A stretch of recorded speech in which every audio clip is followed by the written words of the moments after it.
Lily froze in place when she heard the emperor's voice, which said that she seemed to imagine herself as an empress.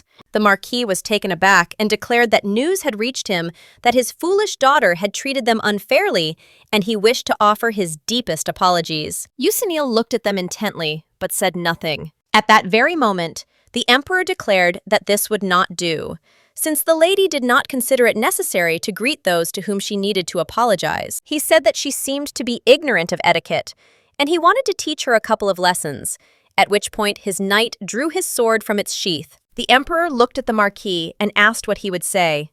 The Marquis, in turn, trembled with fear. At that very moment, he bowed his daughter and told her to immediately beg for forgiveness. She was in shock and did not understand why her father treated her like that. He shouted that he didn't want to hear anything and she should apologize.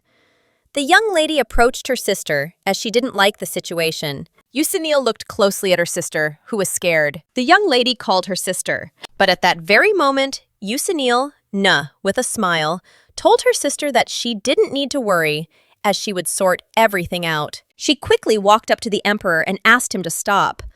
Looking at the young lady, she stated that she did not need an apology. She said that this was her precious sister's first social evening, and she didn't want to spoil the impression. Usanil looked at the young lady coldly and menacingly, as she hoped that she had already realized her mistake. She said that the young ice girl should no longer call herself the future Empress, without having good reasons for doing so. The emperor looked at the young lady with a smile, and remarked that he completely agreed with her.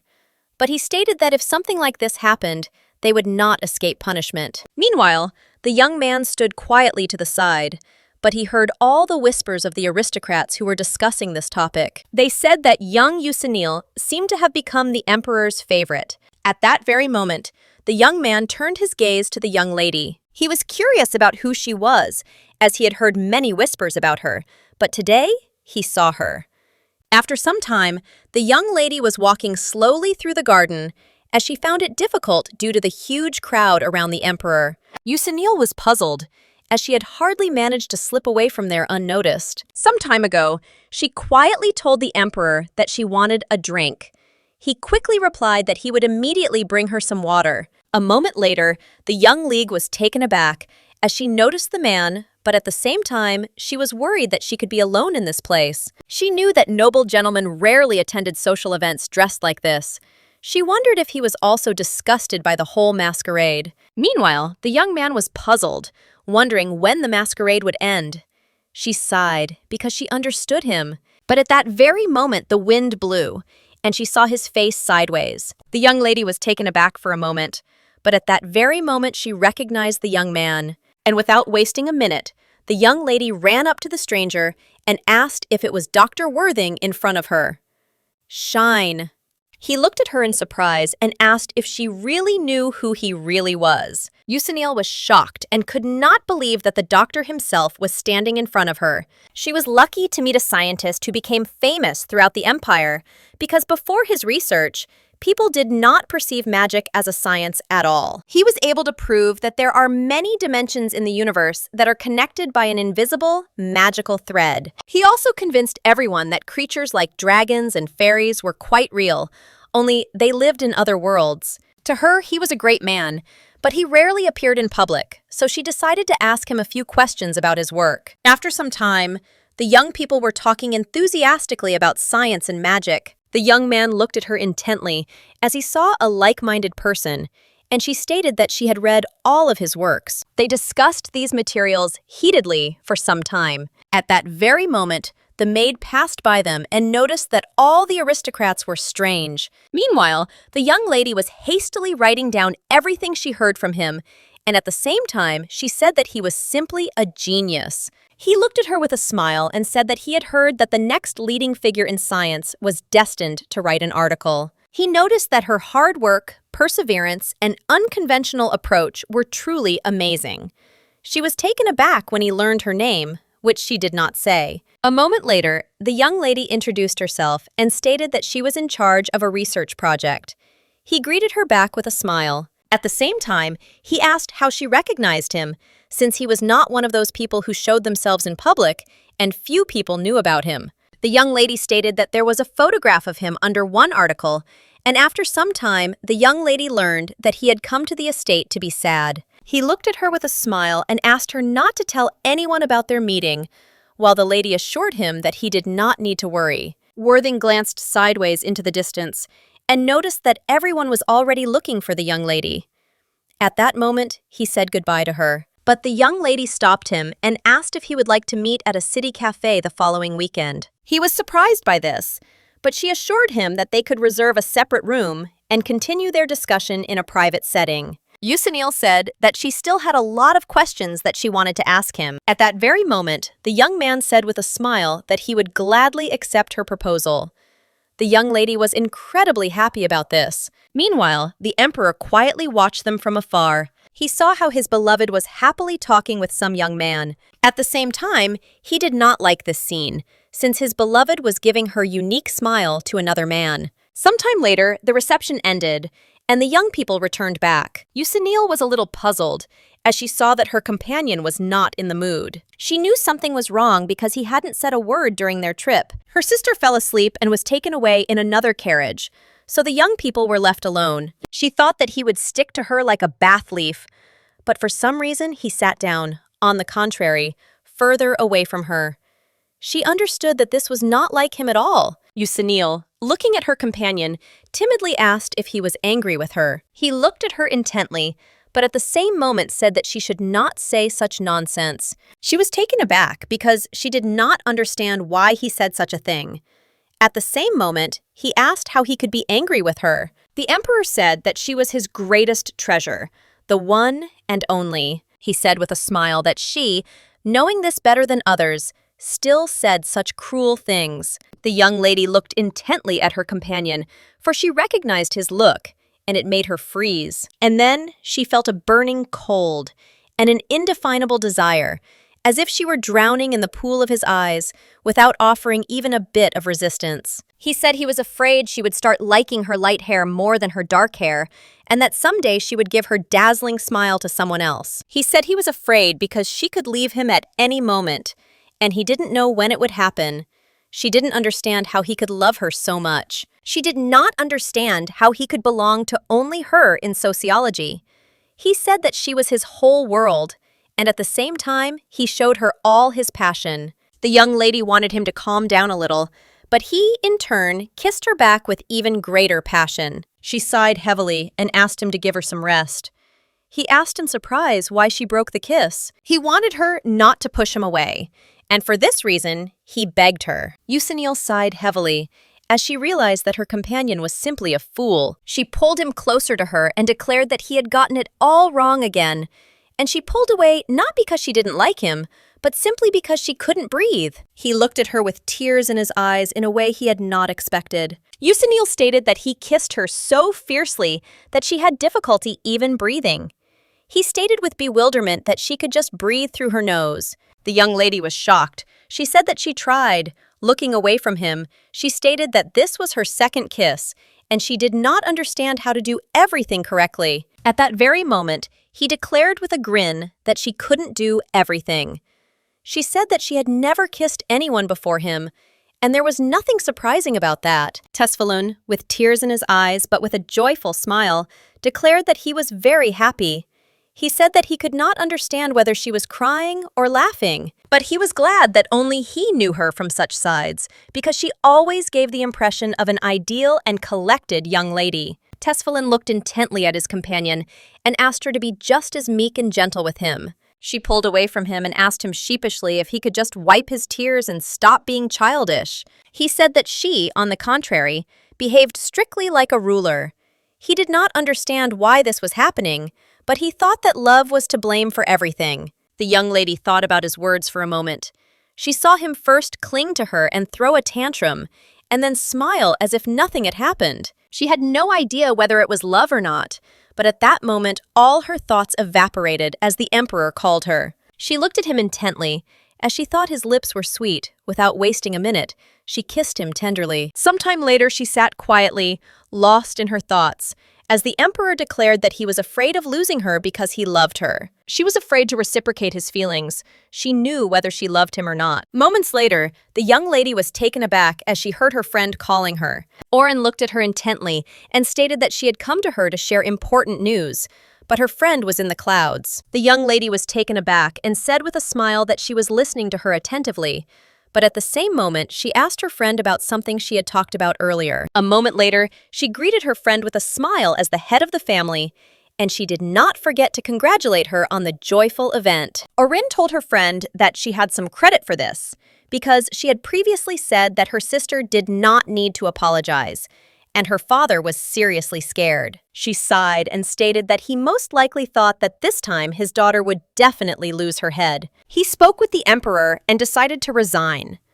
She said that he gave her a choice, either to lead the family or to give up all privileges. She looked closely at her friend, as she saw that she did not look happy after all the news. Oren thought for a moment, not knowing what to answer. The young lady asked her friend if something was bothering her. At that moment, she sighed heavily and declared that it was all because of Lord Ethel.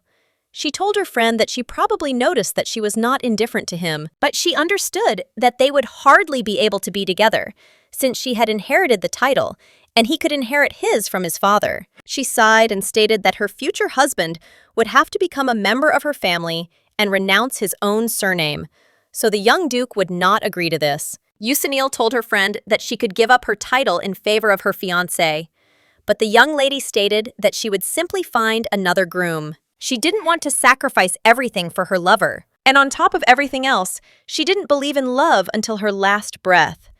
Yusinil was taken aback as she didn't expect to hear something like that. Oren sighed and asked her friend if she knew why her father loved her sister so much. She revealed that her sister was the daughter of his mistress, not the woman he was married to. She said her father tried to keep it a secret, but word spread quickly. She knew that her friend was doing well in her family, and for this reason, it was extremely difficult for her to believe in the existence of true love. Oren sighed as she told her friend that it might be hard for her to understand, but the young lady knew that it wasn't so at all. She understood perfectly well what her friend felt, because she was running away from love for the same reason. At that moment, she sighed heavily, as she realized that she truly loved the emperor. But it was extremely difficult for her to open her heart to him. Meanwhile, the young lady was sleeping quietly in her room, but she was having a terrible nightmare. She burst into bitter tears and writhed in pain, as she was in unbearable pain. At that very moment, the emperor hurried to her and called her. He asked in surprise what had happened, and she, no less surprised, called him. He gave in, surprised. Had she really had a nightmare? Yusinil asked in surprise what he was doing in her room. He said with a smile that he had always been there for her. She sighed because she knew it was true. He hugged her quietly for a while. A moment later, the young lady asked if he really loved her. Without hesitation, he replied that of course he loved her, and had always loved her with all his heart. She asked if he would always be by her side. But, unfortunately, there was no answer to her question. At that very moment, he said that it was impossible. She was surprised, but at the same time, he asked if she didn't understand. He said with a grin that in the end, she would leave him herself. He looked at her intently and declared that she was obsessed with her research and did not care about his feelings. He says that she only thinks about how to return to her world, without really knowing if it is possible. Looking away, she said that she is very worried about her mother, but at that very moment she saw his appearance, which insisted that she was only afraid of being deceived, and therefore she wanted to leave as soon as the gates between the worlds opened. They told her with a fierce grin that she was nothing but a coward. The young lady was taken aback by what she heard. She knew it was not so. She screamed that it was not true, but after some time, the young lady still woke up from her terrible nightmare, but with tears in her eyes. She sighed when she realized it was just a bad dream, and she was puzzled because she had been having nightmares for a long time. She didn't know what to do because it was difficult for her to keep everything to herself. Meanwhile, the young man sat quietly in the office, waiting for the guest. After some time, he heard some kind of drain door, and at that very moment, his expression changed, and he greeted the young lady with joy, as he had been waiting for her for a long time. She apologized for being late. At that very moment, she declared that she had to take a roundabout route, and that was the reason she was delayed. A moment later, the young lady asked him how long he had been waiting for her. He smiled and stated that he was not bothered by the wait, so she did not need to worry. Yusinil thanked him, but noticed that he was too kind. He said with a smile that he was not trying to be polite at all, but he said that, after an interesting conversation, he was eager to see her again, because he couldn't even remember the last time he spoke to someone with such pleasure. She was surprised to hear something like that, but at the same time, she noticed that today he had combed his hair and was dressed to the nines. Yusinil looked at the doctor and asked if she could begin. At that very moment, he gave her the floor with a smile. After some time of their discussion, he looked at her in surprise and asked what she meant by that. Yusinil sighed and looked closely at the young man, as her formulas were incorrect. Worthing, looking at his companion, said that last time he had not dared to ask her a question. But now he asked why she was so interested in this research. She looked at him in surprise, as she did not understand the question. He stated that he was doing research to publish new articles, as this was his job and a way of self-realization. He said with a smile that it also brought him inexplicable joy. He thought they were similar in that way. But, according to his observations, she did not receive any particular satisfaction. On the contrary, she was in a hurry, as if someone was rushing her. Yusinil stated that she was much more attracted to the possibility of traveling between worlds using magic. She said that this was the reason she was studying mana surges, as it was believed that they often opened portals to other dimensions. But it was difficult for her to predict when and where the next magical storm would occur. So she was losing her patience. She felt as if she was losing her way and didn't know what to grab onto. Worthing said he heard about travel while he was working on one of his early works. He said that many of his colleagues were convinced that mana surges were caused by demons. But in fact, their appearance should be considered more of a consequence than a cause, since they were attracted by the activity of other magical creatures. She wondered if they could catch a magical storm if they found the demons. Worthing believed that was correct. However, evidence about their habitats is strictly classified. At that very moment, she handed him copies of the documents found in the palace library. Yusinil asked if traveling between worlds was possible. He stated that it was theoretically possible, but unfortunately, no one had yet been able to prove this. She understood that it was impossible to say for sure. She understood that although she had no guarantees, she had learned a lot from her conversation with the doctor, because he had helped her get closer to her goal. But at that very moment, she remembered the emperor, and that he had tenderly spoken of his love for her. But now, she was not thinking about his love at all. She sighed heavily and stated that she also hoped that it would be possible to travel across the world. Deciding to escape responsibility, her father abandoned her. But he abandoned not only his daughter, he abandoned his wife, who was sick. Unfortunately, the young lady was caught between fires, putting her own life on hold. She saw her classmates whispering and introducing the wonderful life of teenagers. But unfortunately, the young lady knew that such luxury was unaffordable for her, and therefore the frivolity of those around her very quickly began to irritate her. She understood that no one but her could take care of her poor mother, so she wanted to return to her world, and her relationship with Tess had to end. She understood perfectly well that she had to do something like this for the common good. At least, that would have been the right thing to do. But it was difficult for her. Meanwhile, Genielle enjoyed the gifts with a joyful smile. She told the emperor that she had never seen such bright toys, but at the same time, she wondered if all of this was really for her. Meanwhile, Yusinil looked at the young people with puzzlement, because they were going home. She did not know how they ended up in the palace. The emperor looked at the girl with a smile and declared that she could take as many toys as she wanted, because she was the sister of his precious Yusinil. He looked at his beloved with embarrassment. Yusinil turned her gaze away from him with lightning speed. The emperor looked at his beloved with surprise and excitement, as he did not understand her sudden change. He stared at her for a while, not knowing why she had started acting cold again. Genielle looked at her sister with embarrassment and quoted the emperor, who spoke of her as his precious one. Yusinil looked at her sister and asked why she decided to visit the imperial palace. The young lady smiled and stated that the emperor had given her many toys. But before that, he sent her an invitation and said that a gift was waiting for her. Yusinil was surprised, as she knew that the sister should have warned her. She said that in that case, she would not have found herself in an awkward situation. The emperor shuddered after her words. Some time ago, they were riding in a carriage, and the young lady was showing her sister an invitation, but Yusinil Latala was in her thoughts. Unfortunately, she ignored it all and found herself in an awkward position. Ganyel told her sister that she had been acting weird lately, and she wasn't listening to her at all. The emperor watched them closely, and the young lady told her sister that after the celebration, she hardly slept and was constantly flying in the clouds. At that very moment, the emperor asked Yusinil to take a walk with him. Looking away, the young lady apologized, but stated that she had to look after her sister. He sighed and said that the maids could handle this matter. At that very moment, he said that he thought she wanted to tell him something. Yusinil looked away from him and said that it was not so. Sometime later, the young lady was walking with the emperor in the garden, but at the same time she was immersed in her thoughts and did not know why she had agreed to go for a walk at all. She was puzzled because she knew she had to put an end to their relationship, but she couldn't utter a word. At that very moment, Tesfalin called his companion, but she did not answer him. But she knew that he would not like all this. She expected him to cling to her with a death grip after the terrible words. She turned around, not knowing what to do. Tesfalin asked his companion what she was thinking so deeply about. Yusinil wondered if she had the courage to push him away. He said with a smile that she shouldn't make him worry. She knew she had found the thread that would help her get home, and so she pushed him away and asked what he was doing. The emperor was taken aback, as he had not expected such a thing.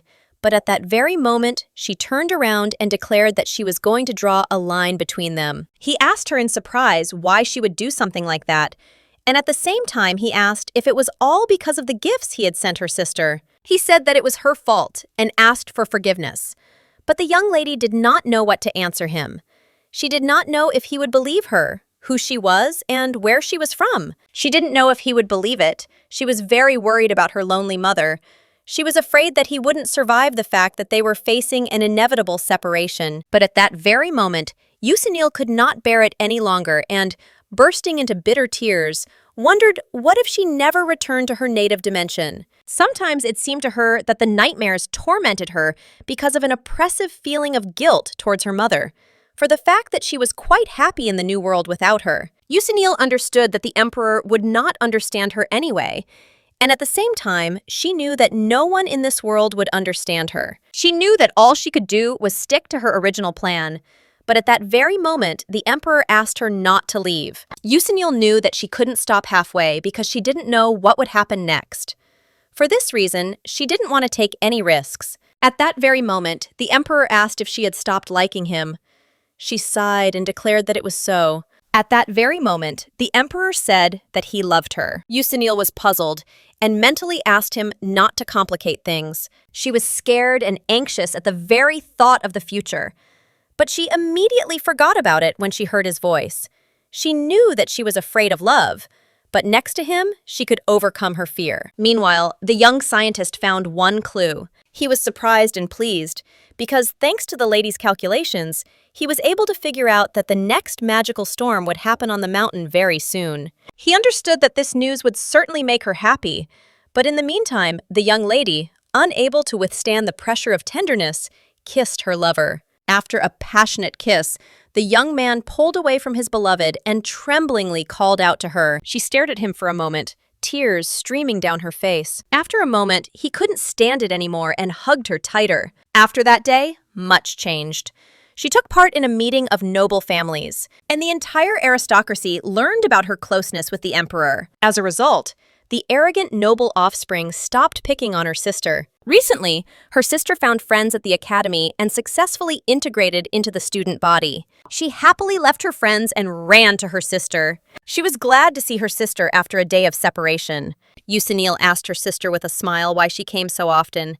Her sister said with a smile that she simply loved her. Meanwhile, her friend received an official title from the emperor. He looked at her intently and said that he very much hoped that she would be wiser than her predecessors. Bowing, the young lady told the emperor that he need not doubt it. Everyone was happy that she officially received the title of head of the family, And at the same time, everyone welcomed her. Yusinil looked at her friend with a smile, as she was, to say the least, happy for her. But at that very moment, the young emperor noticed his beloved in the crowd. Their relationship had changed the most, and she was glad about it. But the young lady did not want to show her emotion in public, so she turned her gaze away from him. The emperor froze in shock when he saw something like this. After some time, he told his beloved that she had suddenly turned away from him and that it was cruel of her. Tesfalin puffed out his cheeks and said that it was offensive. She sighed and said that a lot of people were looking at them. She asked what he would do when people noticed him making eyes at her. Tesfalin sighed and said that he would just tell everyone that they were dating. She was shocked and screamed that it was impossible to say so directly. He smiled and said that she didn't need to worry because he wouldn't tell her anything, as he knew she didn't like being the center of attention. The emperor said that he would not do what she did not like. At that very moment, the emperor knelt before her and, tenderly taking her hand in his, declared that he was very happy. He said that he was happy because he could be with her. And at the same time, it was difficult for him to believe this. At that very moment, the young lady declared that she was also happy. He was taken aback, as he had not expected to hear such a thing. Tesfalin looked closely at his beloved, as she was embarrassed. He wanted to know if she was serious when she said these words. She asked sheepishly if he really thought she would lie to him. He said with a smile that he hadn't thought anything like that at all. Tesfalun, with a satisfied smile and embarrassment, stated that he was very glad to hear such a thing. At that very moment, he asked if he could kiss her, and she reciprocated. It just so happened that kisses not only helped to correctly express one's feelings, but also gave incomparable bliss. After some time, the young lady returned to her home. Entering the carriage, she asked her sister how long she had been waiting for her, as she had been kept in the library for a while. At that very moment, the young lady shouted to the coachman that he could go. A moment later, she asked her sister why she only had one toy in her hand, since she had previously taken several. Geniel said with a smile that she had met a fairy in the garden and given her her toy. The young lady was surprised, but her sister stated that she saw a blue-eyed fairy.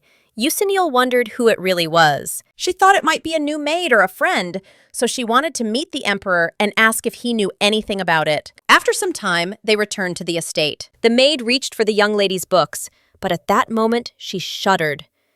Yusinil declared that her books were from the forbidden section and should not be touched, as they were enchanted. The madam looked menacingly at her daughter and asked if she had really been in the palace. The young lady said with a smile that it was so, and she came in for a short while, as she needed some books. Yusinil, to her regret, knew that her mother did not really like the emperor, and yet her mother did not particularly encourage her close communication with the emperor. At that moment, Madame looked intently at her daughter and said that they needed to talk. The young lady was a little puzzled, but still agreed to talk to her mother. She did not know why her mother treated her lover this way. After some time, the young lady came to her mother's office. Madame turned and looked intently at her daughter, but at the same moment, she handed her a small envelope. She stated that she had collected information on all worthy young men from noble families, and they were free. Yusinil was shocked and did not understand why she needed this information. The madam looked menacingly at her daughter and declared that Anna was a marriageable girl. She said that she knew perfectly well that her studies were her first priority, but it was time for her to think about marriage. Yusinil was taken aback and immediately thanked her mother, but she noted that she was currently busy with her scientific work and did not have time for such things. Madame asked if this was true, and whether that was why she visited the imperial palace so often. The Duchess said that, as far as she remembered, the consilium contained everything necessary for research. The lady asked her mother if she was worried that she might run into the emperor. Madame sighed and stated that she was. Yusinil smiled and told her mother that she didn't need to worry, and that no matter what happened, she could handle everything because she was smart and strong. She said she had simply gone to the palace library to get some books that weren't in her research center. She asked her mother if she could just believe her. Madame did not answer her question, but a moment later, the madam said that her daughter was free to do whatever she wanted. The lady, with a smile, thanked her mother for her understanding. At that very moment, she smiled and wished her mother good night and left. Madame understood that if it weren't for the shackles, she would have told her daughter the whole truth. But unfortunately, she was held back by terrible shackles. Meanwhile, the young lady, taking a bath deeper and deeper, was immersed in her thoughts. She didn't like the fact that her mother didn't like the emperor, although when they were little, she treated him with warmth. But now she avoided him, as if he had become a completely different person. At the same time, she wondered what the reason was for the tray. She reminded him of his childhood, so in her eyes, he remained the same as he had been many years ago. Usanil understood that it was for the best that her mother did not know about their feelings for each other. But in turn, she was puzzled and did not know what to do with everything now. The next morning pleased her with lightness and peace. She saw how her mother looked after her with tenderness and a smile. This morning was so peaceful and quiet that she felt ridiculous for her disturbing thoughts. At that moment, she asked her sister if she had finished her homework. Her sister said with a smile that she had done everything. Meanwhile, the young lady was sitting in her classes, very immersed in her notes. But a moment later, she heard that an extremely outstanding person would be speaking with them today. Their professor stated that they had invited the young man to help them get their research off the ground. The young lady was shocked, because she did not expect anything like this. Everyone present was shocked. They did not expect to see the young man in person. Meanwhile, Usanil looked at the professor with her mouth open. But at that very moment, he felt her gaze on him. And don't waste a minute! He looked at her with a smile and didn't forget to wink. She was surprised that he winked at her in a way she thought was out of his style, as she thought he was shy and timid, but it seemed she was wrong. At that very moment, the young man joyfully shouted to the professor that it was a great honor for him to meet him. Without wasting a minute, the students took turns bombarding the young professor with questions. Usanil looked at the professor with a smile, as she understood that he had quickly gained popularity. After such a long lecture, the young man visited the garden, and while doing so, he thirstily drank water. After a moment, he sighed heavily, as he was tired. But in turn, he did not forget to thank the young savior who brought him water. She smiled and said that there was nothing to thank her for, and she also said that she was extremely surprised to see him. At that very moment, she noticed with a smile that he had now become a professor. He was taken aback and declared that it sounded even stranger coming from her. She smiled and said that he didn't need to be shy and that he should get used to it by now. As he rose, he said with a smile that he was very glad to meet her, as it saved him the trouble of writing her a letter. Worthing stated that some calculations based on her data and obtained a very curious result. At that very moment, he told her the name of the mountain on which new magical gates would open. A moment later, he threw her the key and declared that this was the key to his laboratory. Worthing said with a smile that he had taken the liberty of suggesting that she would want to become his assistant. The lady was shocked. He said with a smile that if that was what she wanted, he would be happy to welcome her in her new role. Worthing said with a smile that he very much hoped for a fruitful cooperation. Mount Guana. The place is shrouded in mystery. A vast part of the mountain range is completely covered by a thick fog of unnatural nature. Only those with a sufficiently large supply of mana can reach the summit, as even the most experienced mage can get lost in these dangerous lands. Now they knew that it was there that the next portal to another dimension would appear. She knew this fact, but she had no idea how to open that portal, and where exactly it would lead her, she also didn't know. In other words, she didn't even know if she would be able to return home. For some reason, this realization brought her relief. After all this time, she was desperately trying to find a way to return to her home world. After some time, the coachman smiled and said goodbye to the lady, and also said that he would pick her up later. She thanked him with a smile, but still, for a moment, she looked after him, puzzled. She was lost in her thoughts, as she knew that life in the new world had become much more important to her. After some time, the emperor greeted her with a joyful smile. The butler informed the emperor that he would certainly order that everything he asked for be brought. Tesfalin asked with a smile why she hadn't come for a long time, because he missed him to death. Ask for forgiveness, she said that she was too busy. He stated that he had written her many letters, but she had not written back.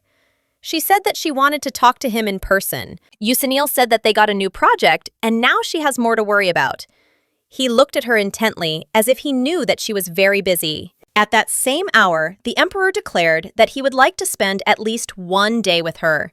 At that very moment, he came close to her and began to kiss her tenderly. A moment later, the butler announced that he had brought everything the emperor had ordered, and the emperor said that he would do the rest himself. The young lady looked after him with embarrassment, as she did not understand what he had prepared for her. But after a few minutes, she looked at all the preparations with surprise. He smiled and said that he knew that she loved sweets very much. She thanked him with a smile for this, and he immediately hastened to tell her that she should try everything. Usanil, in turn, did not refuse desserts and began her meal. Meanwhile, the emperor really wanted to know what connected his beloved with that man. She praised the desserts with a smile and asked where he bought something like that. He said that he had simply hired a new pastry chef. He saw that she was very happy and therefore wanted to refrain from asking questions, because right now, her smile was more important to him. After some time, the young lady came to the professor. Worthing sighed heavily and greeted the young lady. But at that very moment, his expression changed, and he declared that she had come just in time. He quickly handed her the documents and stated that he needed her to sort the documents into categories. At the same time, he asked her to do this before the morning lecture. She was shocked, as there were a lot of documents. He smiled and apologized for the urgency, but stated that the dean had called him and he had to run. As he left, he thanked her with a smile and also said that he would help her when he returned. This is how her work as an assistant began. There was so much work to do that she was almost overwhelmed, but she still did everything she was told. A moment later, the young man raised his hand and declared that, unfortunately, he could not achieve the desired result. The young lady hurried to him because she wanted to correct a minor mistake. Worthing reflected for a moment on the convenience of having a competent assistant at his side. After some time, the young man was in his office. Picking up the documents, he noticed that the young lady was very diligent, as she had little time to complete the task, but she managed to do everything. A moment later, all his thoughts vanished as the lady entered and greeted him with a smile, and also informed him that someone had left a letter at his door. Worthing said they could become less formal and address each other by their first names. The lady was taken aback, as he was a professor, but after a few minutes of conversation, they nevertheless switched to a friendly manner. The lady then began to tell the professor about all the girls who were interested in him, but she said that she couldn't answer them and asked if he was dating anyone.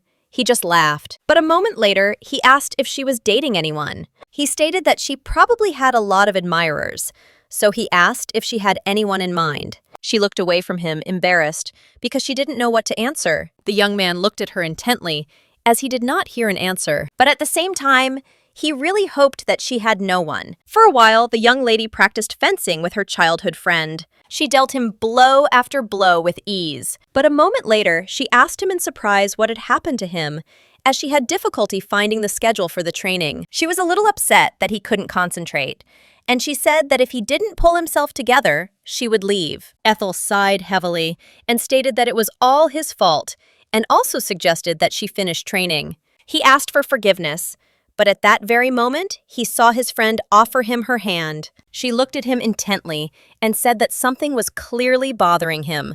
Usanil stated that she was as good a listener as she was a swordsman, so he could share his thoughts with her. After some time, the young people moved into the office and were silent for a while. The young man was puzzled that their friend had now become a marquise, because he knew that she would communicate with him less often. He said that it made him very sad. Usanil looked at her friend in surprise. At the same moment, he announced that he had met her at the palace last week and came up to say hello. When he saw her, he ran up to her with a joyful smile and greeted her. At the same time, she looked at him coldly and greeted him in return. But, to his surprise, she called him formally. He shouted that she was cold only with him, since with other young people she behaved freely. He was shocked, because she behaved much more friendly with the other lord, and she even addressed him by name. He screamed that it had affected him so much that he could no longer think about anything else. Usanil: why shouldn't he tell her about it directly? She said that the lady often came to visit him. She said that they were still friends, and she didn't see any problem, and he could also congratulate her on receiving the title. He sighed heavily, because he knew that everyone except him had already managed to congratulate her.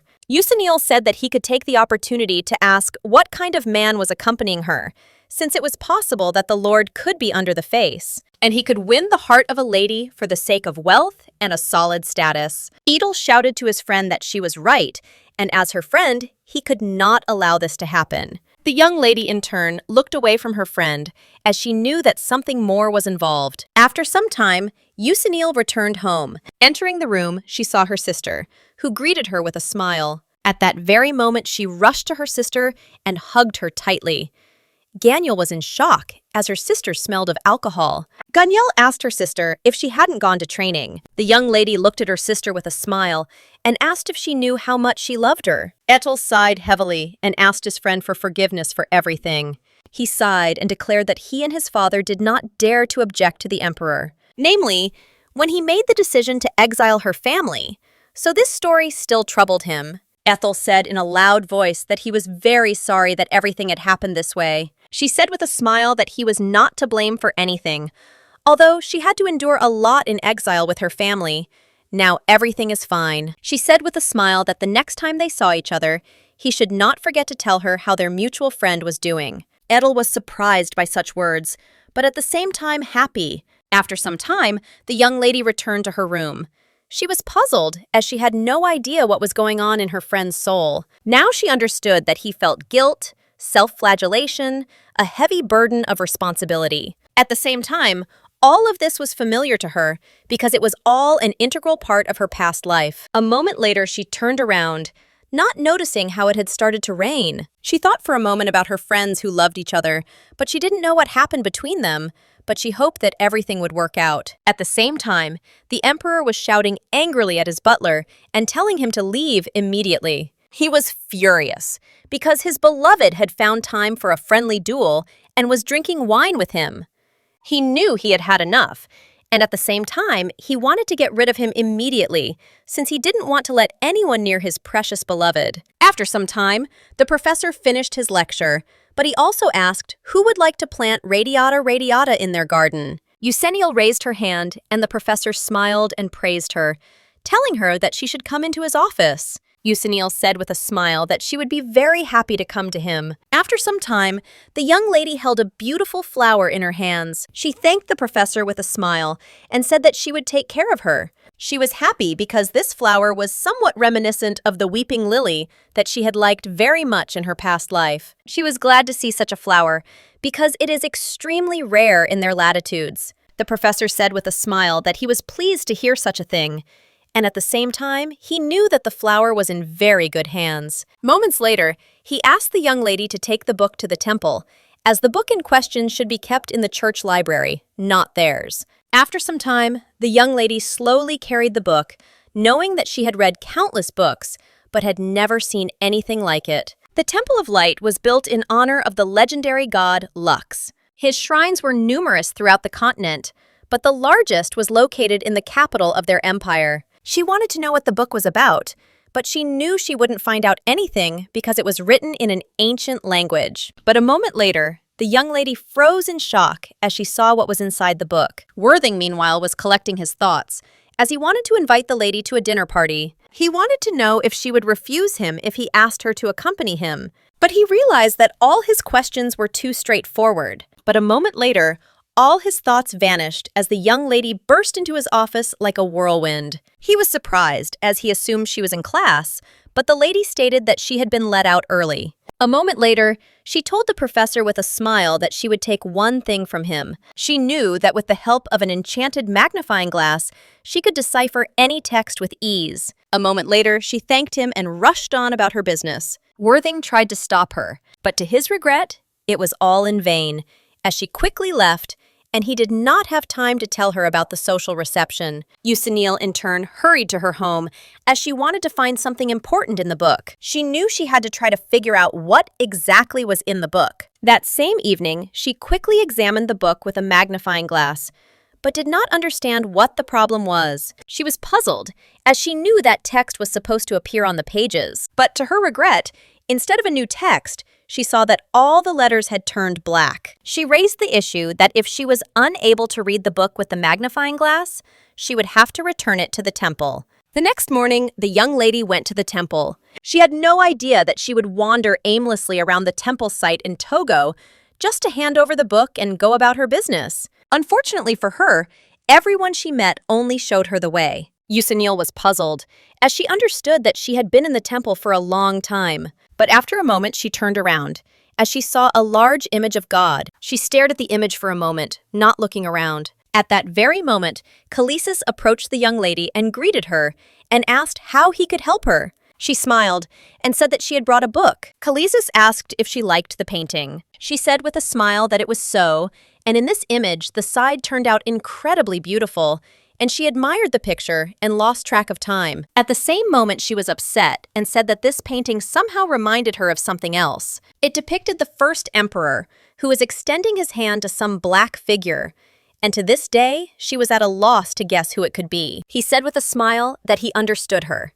He asked if she was really talking about that clot of darkness in the painting of the creation of the empire. He said that she would not find a single mention of this creature, even in the most ancient chronicles, since the Lux was usually depicted as white. He asked her what she thought the message of the color black was, and who the mysterious creature was. Khaleesi said that he hoped she would find the answer contained in the book he held in his hands.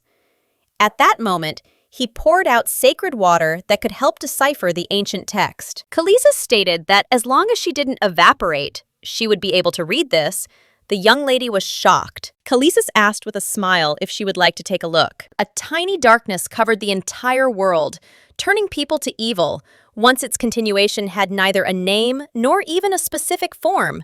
But its power was all-encompassing, until one day, this pitch-black creature spoke to a mortal man. It told him that he would rule the world if he decided to taste its blood. Unable to resist the temptation, the man gave in to persuasion and tasted the darkness itself. He then shed rivers of blood to found his own state, which was called the Northern Empire. It turned out that the newborn monarch had made a deal with the devil.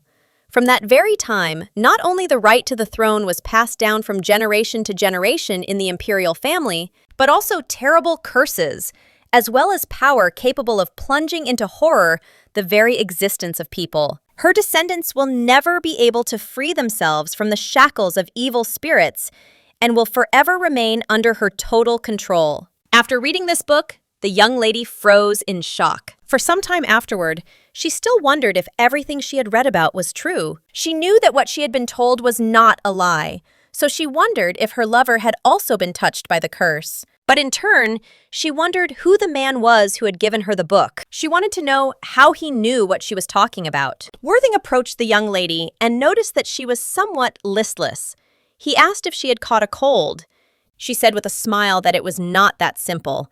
She was just a little tired. Worthing sighed and said that she should go home early and rest. Usanil asked if he really wanted to ask her something. Worthing timidly replied that he simply wanted to know if she would agree to accompany him to the Marquis's reception. He said that he must come with a companion, but found no one.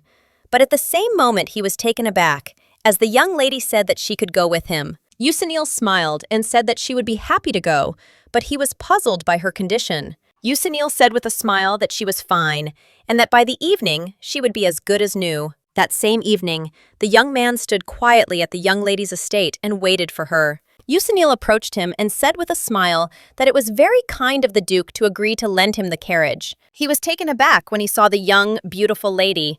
Usanil smiled and thanked him for picking her up. He said it was his duty as her escort. At that moment, Usanil noticed that he looked different today than usual. He said with a smile that his cousin had made him dress up. After a moment of sweet conversation, they hurried to the carriage.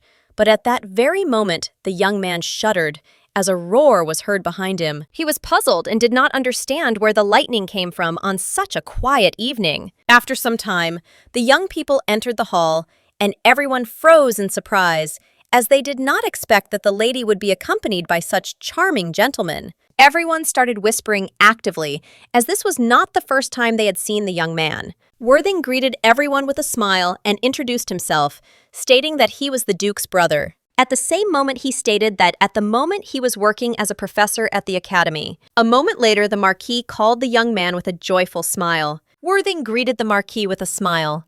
The Marquis declared that he saw him, and memories came flooding back to him. Worthing told the young lady with a smile that the Marquis was very interested in their joint research work. At that very moment, Mark greeted the young lady with a smile and declared that he would not deny it, as he had heard about her. She said with a smile that it was a great honor for her, but he noticed that she was being modest, since she was famous throughout the empire for her intelligence and elegance. He said with a smile that it was not only he who thought so, but his son too. Moments later, he announced that it was time for him to go, but he wished everyone to enjoy a good evening. After some time, the young people finally left the noisy hall and went to the terrace. Worthing said he couldn't stand such events because they were noisy and everyone wanted to socialize. His companion said he was smart and single, which attracted women. Worthing asked if the ladies would lose interest in him if he started dating someone. She said that perhaps so. Worthing looked at the young lady at the same moment and called her. Worthing asked if she wanted to go out with him, but at that very moment, thunder rumbled and a terrible lightning bolt appeared next to them. The young lady did not hear his words and asked again what he said. The young man looked away from her, embarrassed, and said that he had not said anything. She sighed heavily as she saw that it had started to rain. Sometime later, the young lady visited the restricted section of the palace library. She searched for information, but unfortunately, all was unsuccessful. She was puzzled, as none of the books listed mentioned anything about the devil. Usenil was puzzled, as she understood that this information was hidden so carefully that it was impossible to find a rain ban on the sections. Once the holy water evaporated from the pages of the book, they became illegible again. Then she decided to find the man who lent her the book, and then she went to the temple. But unfortunately, she was informed that the priest named Kalisis had never served in the temple. She was shocked and did not understand how this could be, because she saw him with her own eyes. The young lady was puzzled as she saw him vanish into thin air. Having barely managed to hand her the book, it seemed to her that he disappeared, as if he had been sent solely for this purpose. This worried her very much, and she didn't know what to do. But after some time, the young lady again began searching for information. She was taken aback when she saw the emperor in front of her, who had been calling her for some time. She looked at him in surprise and asked what he was doing in such a place, as she knew he had a morning meeting. The emperor sighed and said that he was very sad. She looked at him in bewilderment, but he again stated that he was upset. She asked what had happened and why he was upset. The emperor stated that she had been spending time with another man, despite her busy schedule, and that she had even taken a day off to meet him. Usenil said that Etel was her friend, and that he was in love with another. The emperor said that he was talking about the damned scientist. Usenil asked in surprise if he was talking about the professor. Tesfalin was upset because she hid their relationship. He knew it because the young man asked her if she was in a relationship with someone or not. He said that she had many admirers, and at the same time, he wanted to know if she had anyone in mind. But Usenil didn't answer then, and he knew perfectly well that other men would inevitably show interest in her. He knew that she could have turned him down, but she remained silent. Usenil screamed that there was nothing between her and the professor. Tesfalin said that the professor was sure of the opposite. He had been following them for some time. Sitting quietly on a tree, he noticed a sweet picture. His beloved spoke to the professor with a smile, and then he saw the professor's funny expression. He was furious because he understood that this scoundrel liked his beloved. It drove him crazy that the young man asked her such a question. Usenil looked at him intently and asked what exactly was troubling him.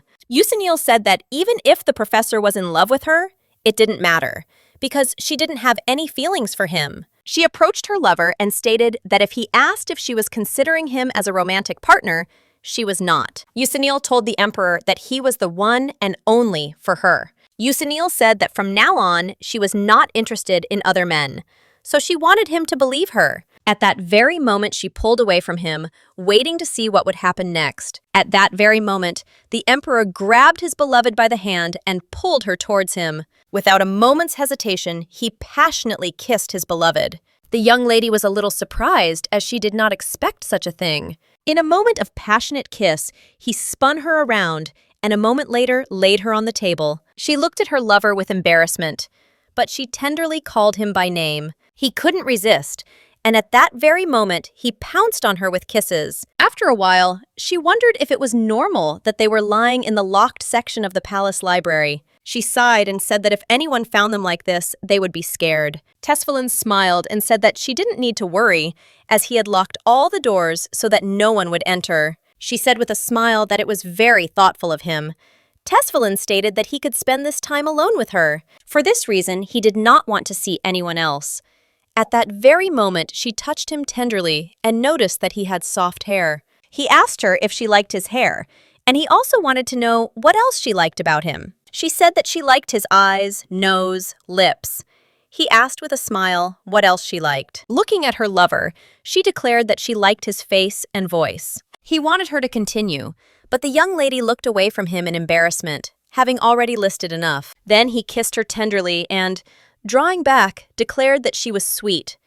She did not understand why he spoke as I did, as she spoke to him seriously. At that very moment, his face changed, but his eyes also changed. He fought with himself because he wanted to eat her. At that very moment, he tenderly touched her body and quietly called out. Tesvalin wanted to possess her completely. He wanted all of her without a trace. Yielding to his instincts, he kissed and licked her neck. At that very moment, Usanil came to her senses, looked menacingly at her lover, and asked if he wanted to tell her anything. Tesvalin was taken aback, as he had not expected anything like this, and so he asked what she meant. Usanil glared at him, but said nothing.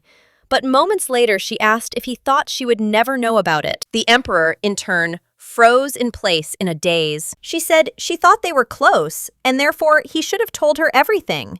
But she assumed he intended to take the secret to his grave. He was scared because he didn't know what exactly she had found out. He wondered if she had found out that he could see people's souls, or that he made a deal with the devil. Tesvalun was scared and didn't know what to do. But at that very moment, he came to his senses when his beloved touched him, and he shuddered in surprise. Usanil said she heard he had postponed an important meeting due to feeling unwell. She said there had been a terrible thunderstorm the previous evening, so she wondered if he had gotten caught in the rain and caught a cold. He breathed a sigh of relief and stated that nothing could be hidden from her, but he did not say anything about it because he did not want her to worry. She asked him to take care of his health. He hugged her tightly and said with a smile that he would take care of her. Hugging her, he said that he would do whatever she said. After some time, the young lady returned back to the estate. She raised that only she knew for sure because he tried desperately to hide the truth from her. But in turn, she wondered why he had hidden the truth. She wanted to know if he really didn't trust her. Usanil understood that he had no other choice because the cursed blood of the first emperor flowed through his veins. She understood that this would not change her feelings for him because she loved him much more than he thought. She loved him so much that she almost decided to give up trying to return to her home world. The young lady was taken aback as she felt a burning pain in her chest. She did not know what to do as the pain spread throughout her body. She didn't understand what was happening at all and why she felt this way, because as soon as she forgot about the pain, it immediately returned. Periodic attacks of pain seemed to warn her that there was no place for her in this world. A moment later, the coachman announced that they had arrived, and the young lady slowly stepped out of the carriage. The man asked if everything was okay with her. She asked with a smile what he was talking about. The man said that he thought she had fallen in the carriage. She smiled and said that it was not so. He said with bewilderment that he must have just misheard. Usanil thanked him with a smile for giving her a ride. Entering the estate, she met her mother. The lady told her daughter with a smile that she already knew everything, as this news was a pleasant surprise for her. She asked in surprise what the mother was talking about. Madame stated that her daughter had been named at an evening with some scientist. She wanted her daughter to invite him over. Usanil quickly stated that there was nothing between them, and she was just working with him. Madame sighed heavily, as she felt ashamed of the one who had misunderstood everything, but she wanted to know everything about him without exception. The young lady froze for a moment, but her mother said with a smile that they had fresh tea leaves and they could have some tea. She immediately announced that she would quickly organize everything. Usanil, looking at her mother, said that she would like to ask her something. Usanil told her mother that she had always shown a great deal of interest in her personal life and that she sincerely wanted her to find a worthy match. She knew that a mother always wanted the best for her child, but then she wondered why her mother had never considered the emperor as her husband. She said that she personally found it strange, since he had been her closest friend since childhood. Usanil looked at her mother intently and stated that she needed to know the reason. She wanted to know what he had done to deserve her disapproval. After some time, the madam and her daughter were drinking tea. Usanil, without wasting any time on conversation, asked why his mother didn't like the emperor so much. She stated that she thought it wasn't just that he had changed his appearance. Yusinil told her mother that she knew something else about him. She wanted her mother to tell her everything. Madame sighed heavily and declared to her precious daughter that all she wished for her was a happy and peaceful life. She stated that when her daughter was born, she learned of a prophecy associated with her. The young lady realized at that moment that the prophecy really did exist. She recalled how an old friend had brought up the topic of the prophecy. Madame stated that she simply wanted to protect her from what she would have to face. Madame continued speaking, but the young ladies did not hear her.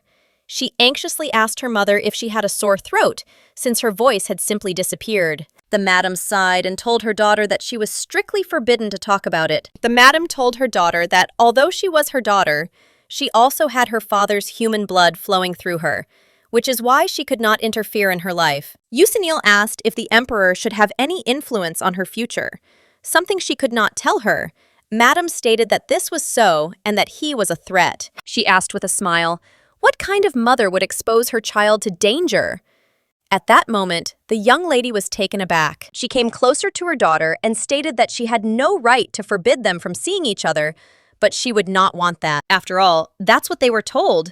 The young lady asked in surprise if the elf had really been told that. The madam stated that this was so, and they could not be given any influence on other decisions, even if it was about their own child, because this had been the case since time immemorial. It sighed and stated that if any of them broke this rule, their soul would begin to crumble, and there would only be darkness from then on. At that very moment, Madame hugged her daughter tightly, who stood frozen in a daze. The Duchess sighed and asked her daughter to remember one thing, that her love for her was unchanging. The Duchess said she would support her no matter what choice she made. Yusinil sighed heavily and hugged her mother tighter. She thanked her mother for her understanding and support, but she didn't see that her mother's hands were already starting to turn black. After some time, the young lady visited her small office. She slowly took out the box, which contained a beautiful stone. Looking at the stone, she remembered her lover. At the same time, the emperor sat in his office quietly making notes on his documents.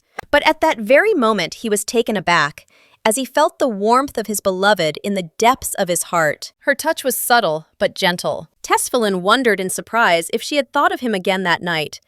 He knew that if she only asked, he would immediately rush to her. The next day, the young lady continued her work with the professor. She sighed heavily after collecting the books. The professor asked in surprise if something was bothering me, as she looked extremely puzzled. Yusinil looked away with a smile and asked if it was really that noticeable. She sighed heavily and stated that she was simply thinking about what a useless daughter she was. He looked at her in surprise and said that he would be happy if he had such a daughter, because she was beautiful, hardworking, and smart, and on top of everything else, strong. He noted with a smile that she was so strong that she even carried heavy boxes with their books. The young lady only laughed in response. He asked if she really considered herself a bad daughter, because her views on life did not coincide with her parents'. She sighed and said that was true. She said with a sad smile that her mother did not approve of her choice. Worthing said it was now clear why she was so concerned. Worthing said that if he were in her place, he would try to convince her mother that she had made the right decision. He said that anime could be used as an example of his research, as many thought that he was setting goals that were impossible to achieve. But he didn't want to give up and wanted to insist on his own, and at the same time, go to the end, because it was all because he decided so. Worthing sighed and stated that the same applied to her situation. He said that she was not at all obliged to live up to her mother's expectations, and if she proved to her that he could achieve everything on his own, then her mother would accept her position. Meanwhile, the young lady reflected on her mentor's words and realized that he was right, but she did not want to lose her family. She understood that it did not matter at all what was in the prophecy, since her spirit was strong and her will was unshakable. After some time, she returned home. But at that very moment, she turned around, because she heard her sister's voice. She asked in surprise what her sister was doing. The young lady said with a smile that she had been waiting for her. At that very moment, the young lady showed her sister a shiny envelope, which was covered with gold, and announced that they had been sent an invitation. Yusinil asked in surprise if the invitation had really come for both of them, although she did not understand from whom it had come. Ganyel said that the letter came from the emperor, and he invited them to the palace. At that moment, the lady covered her sister's mouth with her hand and said that they would continue their conversation in the room. Ganyel said with a smile that the emperor had written that he had prepared a gift for her, so she wanted to see it as soon as possible. Usanil said with a smile that she could bring him herself, and her sister wouldn't have to go with her. But her sister said that she wanted to go too. She said that he invited her too, so Usanil had to give in. But at the same moment, she said that sister should not tell her parents anything. She said that this was an extra reason for concern, and so they would quietly leave in the morning. Her sister said with a smile that it would be their little secret. The next day, the young ladies arrived at the imperial palace and were greeted by the butler with a smile. The young ladies, in turn, greeted everyone present with a smile. The butler asked the girls to follow him with a smile. Usanil was taken aback as she realized that he was leading them to the garden behind the palace. A moment later, she saw the silhouette of the emperor in the distance. He turned around and greeted them with a joyful smile. Usanil froze for a moment in embarrassment when she saw her lover. Ganyel bowed and decided to greet the emperor according to all the rules of etiquette. But he said with a smile that they could skip the formalities. The emperor took the umbrella from the butler with a smile and said that he had hidden several boxes of gifts during the siege so the lady could go looking for it. Ganyel was very happy about this, and at that very moment, without delay, she ran for the gifts. Usanil shouted at her sister not to run so fast, but her sister didn't listen to her, and yet she was rushing to get her gifts. Usanil asked the emperor in surprise what this meant, but he didn't bother to answer her and kissed her at the same moment. He walked with a smile and said that he was very happy that she found time to visit him, and since the garden was now in full bloom, it was beautiful, and he wanted to show her everything. Tesfalin said with a smile that he thought it would be nice to meet her sister, since she cared about her. After some time, the young lady watched with a smile as her younger sister happily searched for gifts. A moment later, her sister found one gift, and the maids happily congratulated her. Usanil thanked her beloved with a smile for giving them the opportunity to enjoy a wonderful spring day. At that moment, the emperor declared that he was glad to hear this, but he would like to ask her for a favor. He declared that he would prefer that she stop seeing the scientist. She was puzzled because he was back at it again. She said they were working together, but he also offered to make a bet with her. He said that if she wins, he will leave the smart guy alone, but if he wins, then send him away, or simply kill him. She asked in surprise if he was really speaking seriously now. Tesfalin said with a smile that he was, of course, serious, so she should try her best. Tesfalin looked closely at his beloved and said that he was sure it would be very exciting. After some time, the young lady put on her uniform and, looking at the emperor, declared that they could begin the fight. He turned around and looked at her with delight as he noticed that the training uniform looked great on her. He said that she certainly looked stunning in any outfit. But the young lady did not listen to him and immediately rushed towards him. Tesfalin was taken aback, as he did not expect her to start the fight so quickly. But at the same moment, he said with a grin that it was aggressive on her part. He parried her blow, but she easily jumped back and flew through the air. She landed on the ground with the same ease and grace. The young lady looked at her lover with a stern and menacing gaze and declared that he must use all the power he had hidden. She wanted him to take the fight seriously. He said with a smile that he would do so because he also wanted to win the bet. At the same moment, he rushed towards her, striking her. But the young lady easily repelled all his attacks. After a moment, they crossed their wooden swords. Then she noticed how her opponent was trembling. Usanil looked at the emperor intently and asked if this was all his power. He said that it was so, and she asked in surprise if he was serious. He said that seriously, that was all his strength. At that moment, she looked at him with a smile and pulled back. He looked at her in surprise, as he did not expect this. But a moment later, she was already above him, and without wasting a moment, she raised her sword over her opponent. The young lady was not about to give up, so she dealt a terrible blow to her opponent. But she didn't want him to get hurt, so she hit him carefully and missed him. The emperor was shocked and shouted at her that she should stop. But the young lady stated that there were no breaks in battle. He was shocked and asked his beloved if she had always been so strong. She didn't bother to give him an answer to the question he asked. He was shocked and wanted to know what she had been doing all these years. Although she was born a half-elf, she was not that strong to begin with, but she trained, as her mentor mercilessly trained her physically. He told her every time that she was out of shape. He trained her non-stop as if her life depended on it. He said menacingly that she should not think about anything else and should focus on the goal in front of her. She could not give up either her past life or her current one. And if she needed to become stronger, she had to become strong. She wanted to do everything for her goal. At the same time, the Emperor was shocked by her physical fitness because he did not expect anything like this. She knew that whether it sounded like academic disciplines, fencing, or magic, if her efforts were not enough, she would try even harder. At the same time, the Emperor knew that the young professor had something in common with the research of his beloved. Tesfalin watched them quietly and saw that his beloved was working tirelessly. But this only irritated the young professor more than ever. He really didn't want to just kill him and get rid of him, but he knew his beloved would be angry if he did something like that. For this reason, he had no intention of killing or getting rid of him from the start.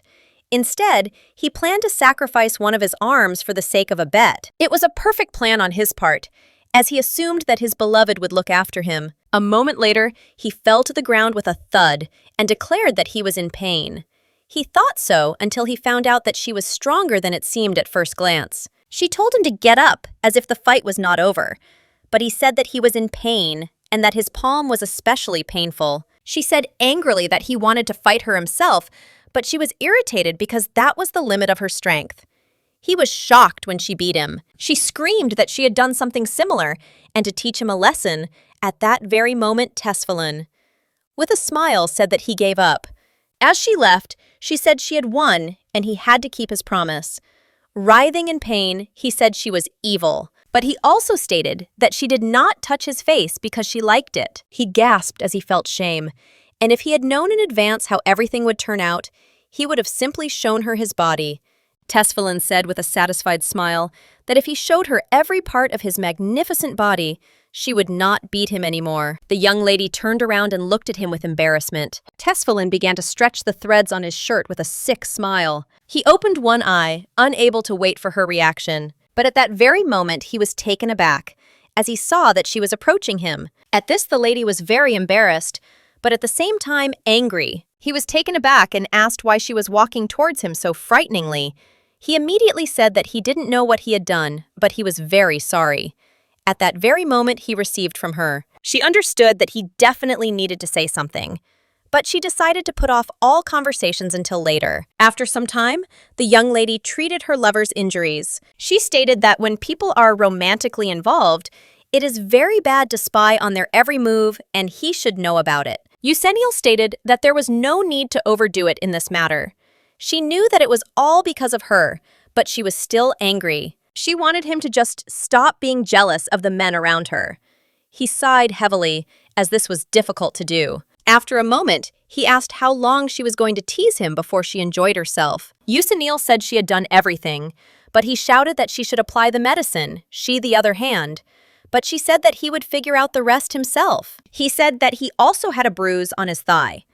She looked at him sadly and said that he should handle it himself. A moment later, the young lady announced that it was time for her to leave. Tesfalin stopped her and offered to have dinner with the Vengeance. She said that she had to go because her sister was waiting for her, but he said that her sister had already returned home. She was surprised. He said with a smile that her sister was already at home, so she didn't need to worry. He said with a smile that they needed to wash before eating, and so he suggested that she go first. Although the young lady had been ready for the reception for some time, she noticed that her lover was meticulous in preparing her clothes. She was a little surprised because she didn't understand how he knew her size. A few minutes later, she entered the room and announced that she was ready. He turned around as he hadn't expected to see her so quickly. But a moment later, Tesfalin, with an embarrassed smile, declared that she was beautiful. And in this dress, she looked like an angel. She was embarrassed because he said such things as if it meant nothing. A moment later, he announced that he would like to wash himself. But there was only one bathtub in his room, and she used it. Looking away from her, he stated that he hadn't thought he should go right after her. Yuseniel was very confused by his words, but at that very moment, she asked when they would have dinner. the emperor grabbed his beloved's hand and childishly declared that he was happy, because today was a special day. He said the day was special because he was going to have dinner with her, and so he was very excited. A few minutes later, they were sitting in a spacious hall. She asked if he always ate like this. The emperor said with a smile that this was not so, and that he had not been in the hall for a long time, since he usually ate in his room. At that very moment, she asked if he was there. He said with a smile that she had said earlier that he should eat. He didn't say it was easy, but she didn't need to worry. They ate in silence for some time, and the atmosphere was favorable. But still, the young lady, looking at her companion, wondered if he was a man who had made a contract with the devil. Or maybe he just had devilish blood running through him. After the meal, the emperor asked his beloved whether she would come next week. She said that if there was time, she would come. He looked at her with a smile and said that she should come back quickly because he would be waiting for her. Usanil stroked his head with a smile and said that he was a good man. At that very moment, she thanked him for the wonderful evening and also informed him that she would soon visit the imperial library. She said with a smile that until then, he should behave well. He smiled back and agreed with her. After some time, the young lady slowly returned back, but at that very moment, she saw her comrade. She realized that this was her childhood friend. And so, at that very moment, she hurried towards him as she wanted to greet him. But at that very moment, she heard her friend's voice and quickly hid. Oren looked at the young man and asked what he wanted to talk to her about. He stated that he knew perfectly well that she was busy, so he wanted to get straight to the point. He wanted her to attend the next banquet with him. Edel said with an embarrassed smile that he would like her to be his partner. She was shocked and couldn't believe that he called her to invite her to the banquet as his partner. Edel asked in surprise, "Doesn't she need a partner?" She said that she needed a partner, but it didn't have to be him. Edel he was shocked and did not understand the reason for the refusal. She said that she thought he did not like going to such events with her. At that very moment, the young man froze, as he was stunned by her words. But a moment later, he declared that this was not the case at all. He sighed and, looking away from her, said that she was now a marquise. He said that there were a lot of rumors about her family, and she should know that more and more of them appeared every day. He said that she should strengthen her position, and it would be better for her to go with him, since he was the eldest son of the family and also an imperial knight. Edel said that he had received a lot as her partner, and now he wanted to repay her. At that very moment, he said with a smile that she could use it. A moment later, the young lady agreed to his proposal, and he blossomed before our eyes. He said with a smile that he would be flexible with her schedule, so all she had to do was let her know when she wanted to attend the banquet. Usanil looked at her friend with a smile as he finally plucked up his courage. At that very moment, he invited her to go home together after work. She said that she had a lot of work and she would be late, but he assured her that everything was fine and he would wait for her. Meanwhile, the young lady went about her business with a joyful smile. She hoped that her friends would become closer soon. She slowly entered the office and greeted the professor. He looked at her intently and greeted her back, but she looked at the young man with bewilderment as she was seeing him for the first time. The young man greeted her with a smile and introduced himself, and also said that they would now be working together. Usanil looked at him in surprise, as she didn't expect to hear anything like that. Usanil asked Arden if he was really the Marquis's eldest son. Worthing said with a smile that the young man wanted to start attending the academy next term, so he said he would help him with his studies. Arden shouted with fire in his eyes that it was a great honor for him to work with them, and he would try his best. A moment later, the young lady showed him his desk. Arden smiled and told the girl that he had seen her before at banquets. She was surprised, but said that he seemed familiar to her. He shouted with a smile that he was very glad that she remembered him. At the same time, the young man watched them closely. Worthing looked away for a moment and stared at the young man. He didn't like this at all, as he saw the young man's embarrassed smile. He was puzzled and did not understand if there was another reason why the Marquis transferred his son to them. But he was still wary when he saw the way the young man looked at Usanil. That same evening, the young lady leisurely returned back to his estate. She looked away when she heard sister calling her. At that very moment, the young lady pounced on her sister with a smile and declared that she loved her very much. Usanil hugged her sister with a smile and stated that she was still a little child, because she wondered when her sister would grow up. Genyel said with a smile that if she grew up too quickly, it would be difficult for her sister to hug her. A moment later, the butler announced that the young lady had received several songs and that he had left them in the office. Sometime later, she finally visited her office and saw many letters on her desk. But one letter caught her attention, as it was from the bear. She asked him about the man she met in the temple. She was interested in what he wrote. At the same time, he was glad that she still had not forgotten him, but he could not tell her anything that she wanted to know. He informed her that the man would not harm her, but she must control any decision. The young lady was puzzled. She wondered if the man had told her about the devil so that she could escape from her lover. She was taken aback for a moment, because her mother had told her the same thing. At the same time, she understood that everything had become even more complicated. After some time, Usanil and his mother tried to save the plants, but all attempts were unsuccessful. The madam told her daughter that the local climate and soil were not suitable for the plant, as it was too sensitive to cold. After some time, the young lady again immersed herself in reading books, but she did not find any information. She was taken aback and turned around when her lover called her. He looked at her with a smile and stated that she really came back quickly, and he said that he missed her. She looked at him in surprise and greeted him, but at that very moment she asked why he had run away. Tesfalin stated that he had come running to her as soon as he had finished all the business in the palace. Tesfalin said with a smile that he wanted to see her at least a little earlier. She looked at him confused, as she didn't expect to hear something like that, but at the same time, she wondered if he couldn't use teleportation magic. He said with a smile that such magic used up a lot of mana, but at the same moment he noticed that there were a lot of books on the table and asked what his wife was looking for. She said that her flower was wilting and she was trying to find a way to save it, but she knew that magic could only help a healthy plant. But unfortunately, it had no effect on dying plants. Usanil sighed, knowing that caring for the living was hard work. At that moment, the emperor thought for a moment. She looked at him intently and said that she wanted to tell him something. Usanil said that before she could only guess, but now she was sure that Edel liked Oren. She said with a smile that it was true, and he tried very hard. But at the same time, she didn't know if anything would work out between them. She stated that she was going to the same event as them, so she would tell him how it went. He looked at her tenderly and said that he would look forward to hearing from her. Usanil looked at her lover with an embarrassed smile. Meanwhile, Worthing asked in surprise if she would really go to the Count's event.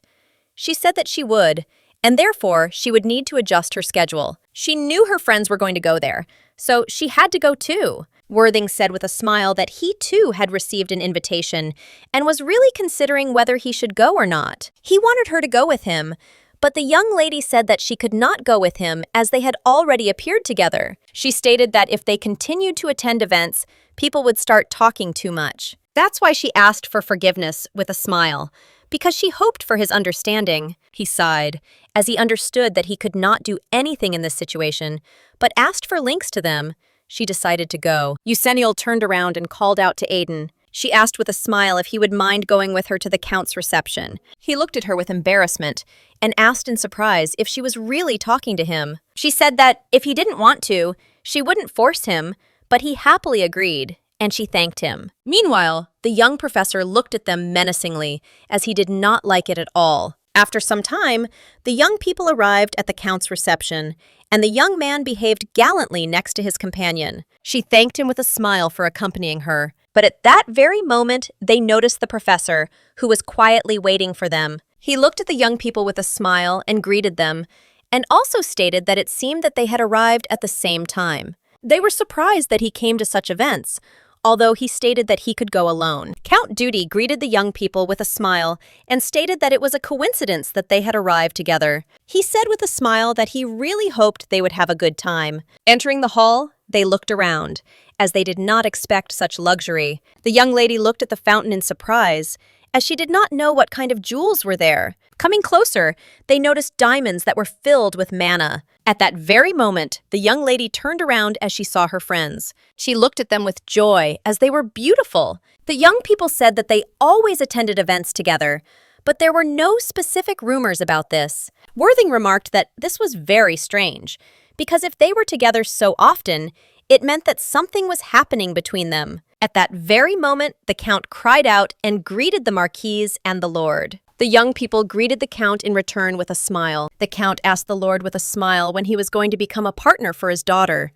He said that she liked him so much that she could not sleep. At the same time, looking at his daughter, he said that the Lord simply had to dance with her at the reception. The Lord stated that this would be very difficult, as he wanted to focus his attention on his partner. The Count said that, despite this, he could dance with someone else.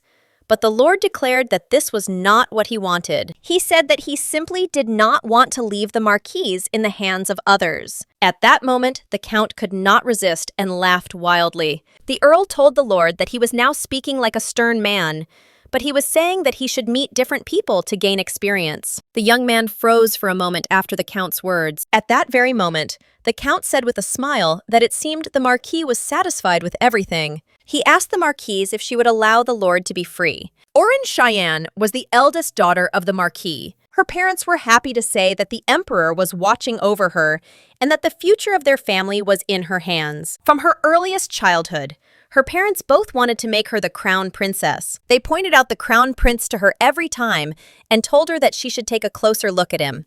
They insisted that she should get closer to him. Madame said that this was all for the good of their family, and she should never forget this. Every time she agreed with her mother. A moment later, she plucked up her courage and walked up to the prince and greeted him. She bowed and introduced herself. She also said with a smile that it was a great honor for her to meet him. She saw that he did not react to her greeting in any way. But at that very moment, he turned around and declared that his eyes hurt. Oren. Looking at the prince, she realized that he was just an immature child. A moment later, the prince turned around and looked into the distance with a joyful smile as his girlfriend had arrived. He rushed towards her with a smile as he wanted to spend time with her. Oren noticed that a young lady had arrived, and she also saw how the prince reacted to her. Yusinil greeted the prince with a smile. Yusinil asked the prince how he was feeling, as they had not seen each other for a long time. Oren saw that the young lady had good manners and correct speech, even though she was several years younger than her. Oren walked slowly down the corridor, lost in her thoughts. She had given up all hope of getting the position of crown princess, since the prince had given his heart to another. She understood that it was all for the best, since she wasn't even interested in him. But a moment later, the young lady froze in place, as she saw a bee next to her face. She screamed because she didn't expect such a thing. She was very scared. But at that very moment, a young boy ran up to her. He shouted that it was dangerous and that she should just stand still and not move. He said she shouldn't worry too much because honeybees don't sting right away. At that very moment, he carefully covered the bee with his hands, and he slowly brought her to the window as he wanted to let her out. At that very moment, he easily opened his palms, and the bee flew away. He turned around and said with a smile that she had flown away and the young lady no longer needed to be afraid. At that very moment, he approached her, bowed, and wished her a good day. That day, she met him for the first time, and to her surprise, she didn't even have time to thank him for saving her. After some time, she approached her mother and asked her to pay attention to her. But a moment later, she turned around because she heard noise and laughter. Oren found the young man, but he was already engaged in conversation with another woman. Oren learned that he was the Marquis's eldest son, and she also learned that he was interested in the young lady. But she still wanted to come up and thank him for saving her. Plucking up her courage, the young lady approached them and asked with a smile if they were close. At that very moment, she introduced herself with a gentle smile and said that she really hoped they would become friends. As time went on, and as they grew older, she gradually began to realize that she had feelings for him. She understood that she liked him very much, and liked him as a person. And as a man, she also liked him, but she understood that these were all temporary feelings. She assumed that perhaps, over time, her feelings would disappear, just like her parents' feelings. From bitter experience, she knew that human emotions were always changing. Therefore, she assumes that her feelings for him would soon disappear. She knew this very well, but still her soul was uneasy. Unfortunately, they were never together without a third wheel. Edel, in turn, could not resist, and asked the Count what he wanted to say with such words. The Count said with a smile that the young man should calm down. He looked intently at the Marquise, as he expected an answer from her. Yusinil suddenly approached them and greeted them with a smile. She looked closely at her friend and asked if she was okay, since they hadn't seen each other for a long time. The young marquise was unable to utter a word. The count asked in surprise if they really knew each other. The young lady said with a smile that they were friends. She said that they have a special and strong relationship. At the same time, she noted that she meant not only the two of them, but also the Marchioness and the Lord. The Count was taken aback for a moment, as he did not expect to hear anything like that. At that moment, he sighed heavily and looked at the young lady with a grin. He stated that since she had returned from exile, she had not known when it was appropriate or appropriate not to intervene in a conversation. Everyone was taken aback for a moment, as they did not expect such harsh statements. The Lord was taken aback and shouted at the Count that he was behaving rudely and that he should immediately apologize to the lady. Everyone was taken aback for a moment and froze, as they did not expect this. The Count said with a grin that he was not going to apologize since he had told the truth. He said that he was not as rude as that common man, so the Emperor had no reason to punish him. Yusinil noticed that he was very proud of being noble. She asked if individual abilities weren't important too. He sighed and said that she was not mistaken, because if he had not valued her knowledge and the efforts of the Marquise, he would never have spoken to them. At that moment, the young lady could not stand it any longer and, in anger, threw her glove at him.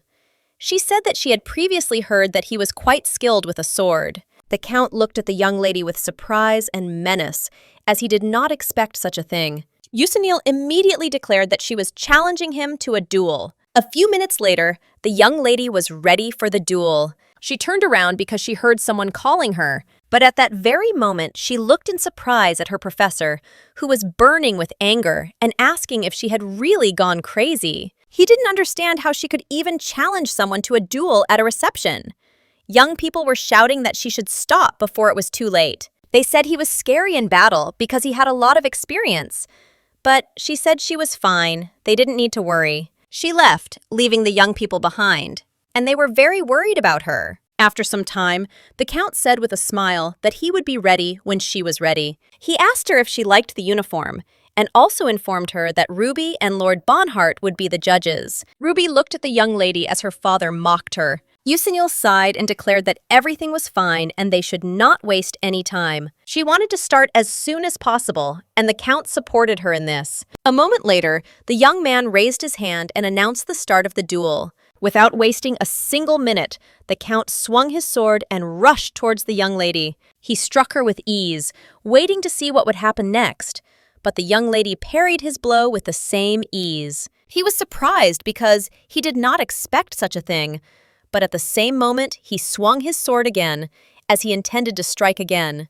He struck back at her again, but the young lady dodged the blow with grace and ease. Everyone present was shocked and scared, as they saw that she almost cut herself. The Count looked at his opponent with fury, because he really thought she was better. The young lady, in turn, only smiled a satisfied smile. He saw her smile and was taken aback. But this was his biggest mistake, because at that very moment, she easily knocked his weapon out of his hands. Everyone present was surprised, as she easily dealt with him in a short time. Ruby was shocked and appalled by what she saw, as the lady defeated her father. At that very moment, the man declared that he had lost fair and square. She turned around and looked at him, not expecting to hear that. He knelt before her and declared that she had won, and he was admitting his defeat. The Count stated that he had been presumptuous and had underestimated her abilities, but he hoped that she would forgive his vanity. At that moment, she extended her hand to him and, with a smile, declared that she accepted his apology so he could stand up. The Count looked at everyone present with a smile and asked if they liked the performance. Moments later, he announced that they could begin the real celebration. After some time, Yusinil changed her clothes, and while doing so, she looked for her friends in the crowd. Yusinil turned around as she heard someone calling her. Ruby looked closely at the young lady and asked shyly if she could talk to her. Yusinil looked at the girl with bewilderment, as she did not understand what he wanted to talk to her about. Ruby told the young lady with admiration that she was simply incredible, and she wondered how she managed to handle the sword so accurately, since she had studied fencing a little herself, but she had never seen such a wonderful person as Yusinil. She said with admiration that the young lady was simply amazing, and in a hurry, she asked the young lady if she could practice with her a little later. Usanil said with a smile that they could train together when they had the opportunity. Ruby was incredibly happy about this, and happily thanked the young lady for this opportunity. A moment later, she bowed and said that she would ask someone from her family to send her an invitation. Usanil looked closely at the girl, as she did not look like her father's wedding at all, and in some way, she reminded her of her sister. After some time, the young lady tenderly said goodbye to her friend. At the same time, her friend thanked her for the evening. Usanil said with a smile that she had not done anything wrong, and she was glad to see them, because a lot of time had passed since their last meeting. Usanil, in turn, looked at her friends with a smile and said goodbye to them, and also wished them good night. They looked after her intently, also wishing her a good night. Oren looked closely at her friend and saw that she was pure and caring, and therefore she simply could not feel jealous. She knew it was only natural that her friend deserved love. At that moment, the Lord looked intently at his companion and asked if they could already go to their carriage. She sighed and said that they would do so. After some time, the young people were riding back home, but the atmosphere in the carriage was not very pleasant. At that very moment, the young man could not stand it and asked his companion for forgiveness. She looked at him in surprise and asked why he was apologizing. He sighed as if he knew that everything about the banquet had turned out awkward because of him, and she found herself in this situation only because he insisted on his own way. He said that he was truly ashamed of his actions and he regretted it. She sighed and stated that, unfortunately, she could not accept his apology. She stated that he had really done nothing wrong, so he did not need to apologize to her. At that moment, the young lord stated that he would like to give her something. She looked at the small box in surprise and asked what he had given her. The lord stated that he had prepared a gift for her. Although he knew it was late, he still wanted to congratulate her on becoming a marquise. Oren was incredibly happy about this, but at the same time, thanked him with embarrassment. He looked at her with a smile and said that he was very happy that she liked the gift, as it was nice to see her smile. Oren was taken aback, as she did not expect such a thing. She was confused by his words. At this point, the young lord asked if she would like to try on the necklace, as he could help her if she did not object. Despite her companion, she sheepishly stated that she could manage on her own, so he did not need to worry. He was taken aback and agreed with her, but in turn wondered if he had said something wrong, as a dead silence reigned between them again. After some time, the young lady stood quietly and looked at various books in search of information.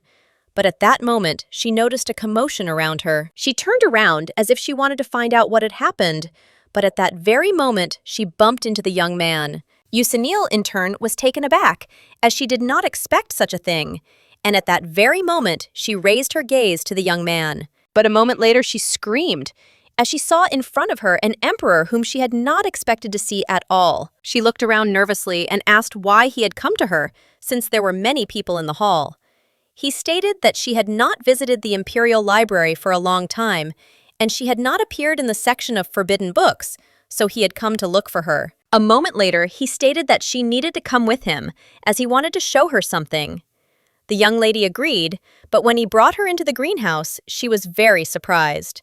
Usanil looked around with surprise, as she didn't remember anything like this happening in the imperial palace. A few minutes later, she entered the greenhouse and froze in shock as she saw a whole field of flowers. The emperor stated that she loved these flowers, so he planted them for her.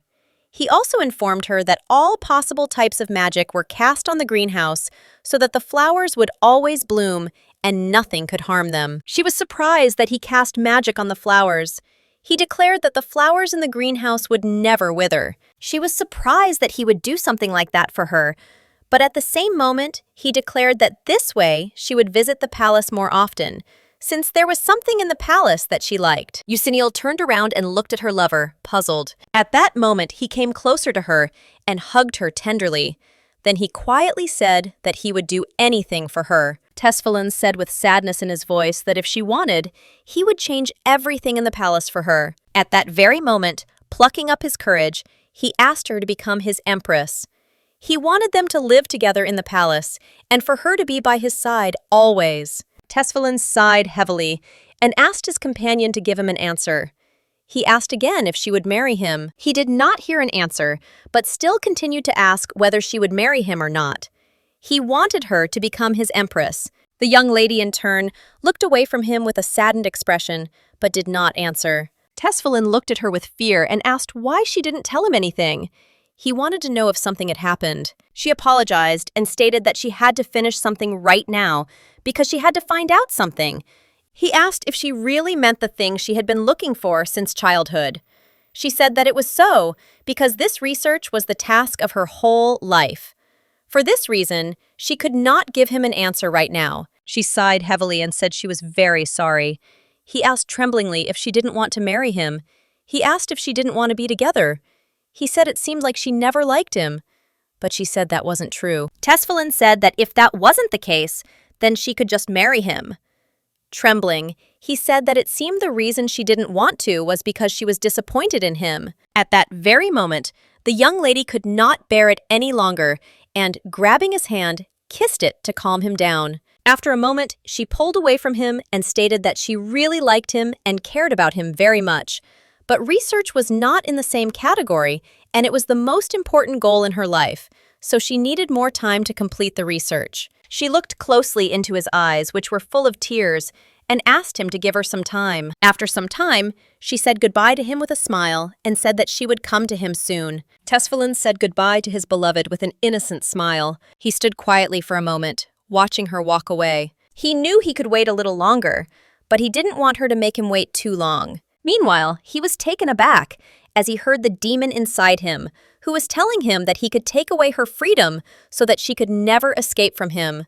He was told that he could take her and make her his. In this case, he could make a decision without holding back his desires. Tesfalin knew he couldn't do it because she would hate him, but the demon said that love required control. If he gave her free rein, she would leave him, but he could make her stay by his side. And that was true love. The demon whispered to him, but the emperor could not stand it and ordered the demon to leave him alone. Unfortunately, he was unable to control his powers, and after his outburst, all the windows suddenly broke. He slowly left the place, but at the same time he heard everyone whispering in fear as they could not understand what had caused this. After some time, Ruby visited the young lady and thanked her with a smile for the invitation. But without wasting a minute, Ruby gave the young lady a small bag with beautiful stones, and Usanil was surprised to ask what she had given her. Ruby shouted that she had given her the mana stones from the diamonds, bringing them as an apology for that day. The young lady was taken aback and cried out that she could not accept something so precious. But Ruby was adamant and asked her friend to accept the stones. Usanil was taken aback and stated that, in that case, she would gladly accept them. Usanil looked at the young lady intently and stated that no matter how the situation turned out, she should not let her head drop so easily. Ruby said with a smile that she knew this, but still continued to do such things. For this reason, she did not devote many meetings to it. Usanil saw the girl speaking cheerfully. At that very moment, Madam came out to her daughter and announced that they had a guest on the doorstep, and she had to see him out. She didn't understand how her daughter could stand at the door for so long, because it was impolite. The moment she saw the young lady, she said that there must be an elf in their family. Ruby looked at the madam in surprise and said that it was true, but she wanted to know how she found out. Ruby stated with a smile that her mother had inherited elven blood, and her great-grandmother was elven, and her name was Puriel. Madame was taken aback because she knew her, but she did not know that she had come to the Empire. Reuben sighed heavily and said that it was a very long story. Madame said with a smile that they could go into the house, and the young lady would then tell her everything. After some time, they were sitting in the living room, drinking tea and chatting cheerfully. Usanil looked at Ruby with a smile and asked if she minded if she called her by her first name. Ruby said with a smile that of course she didn't mind.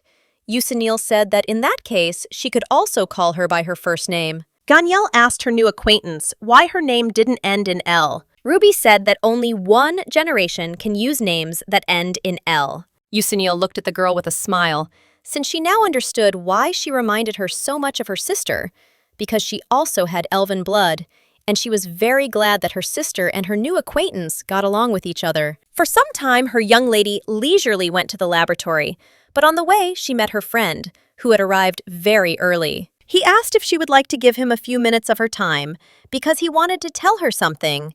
She said with a smile that they could go into the office and talk there, but he said that it was not worth doing. Yusinil looked at him in surprise, as she didn't understand why he answered like that. He stated that he needed to discuss something very personal and confidential with her. Arden sheepishly said that he knew very well that only a short time had passed, but after spending some time with her, he had come to admire her deeply. He saw how she put all her effort into everything she did, and it inspired him greatly. Arden stated that he wanted to become a person like her. He said that, in particular, that day he was deeply touched by the way she risked her life for her friends. He said that his feelings for her were full of masculinity and selflessness. She looked at him in surprise, as she did not understand what he was talking about. At that moment, he looked at the young lady with embarrassment and declared that he simply could not help but fall in love with her. He said that he respected her and loved her, and that is why he always wanted to be with her. He shouted that whether it was happiness or sadness, he always wanted to share these feelings with her. Arden looked at the young lady intently and asked if she would marry him. Yusinil froze in shock as she did not expect anything like this at all. After a moment, she looked at the young man and asked if he understood that this was an unusual situation.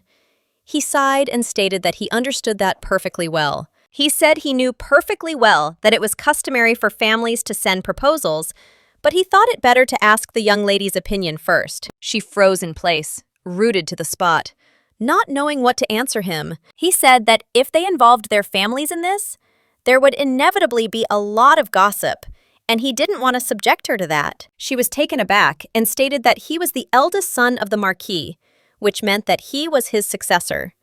She said that if he married her, he would become the son-in-law of a higher-ranking family, and he would also have to renounce his title. He shouted that he knew it, but she was more important to him than the title.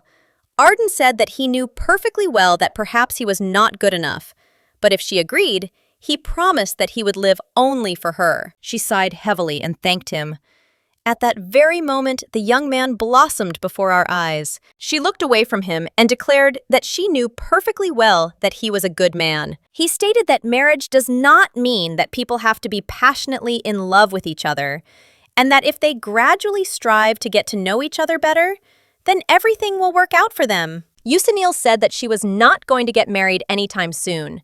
He froze in shock, as he had not expected this. Yusinil sighed and stated that she didn't have time to get married. He asked if it was all because of her research. She said that it was, and she was sure that he knew about it since they worked together in the same office. Yusinil said that she would definitely see everything with her own eyes someday, but it would be a long journey for her. She understood that she had to finish her research because she wanted to return to her world, to her past life. She said that she didn't know when it would all end, and now all her attention was focused on research. She understood that this was enough, and he would leave her alone. But the young lady was taken aback with surprise when she heard that he would not give up. She asked what he meant. He said that during her research, there would come a time when she would want to settle down, and he would wait for her until that moment came. He said that maybe she had refused him this time, but he would wait for her.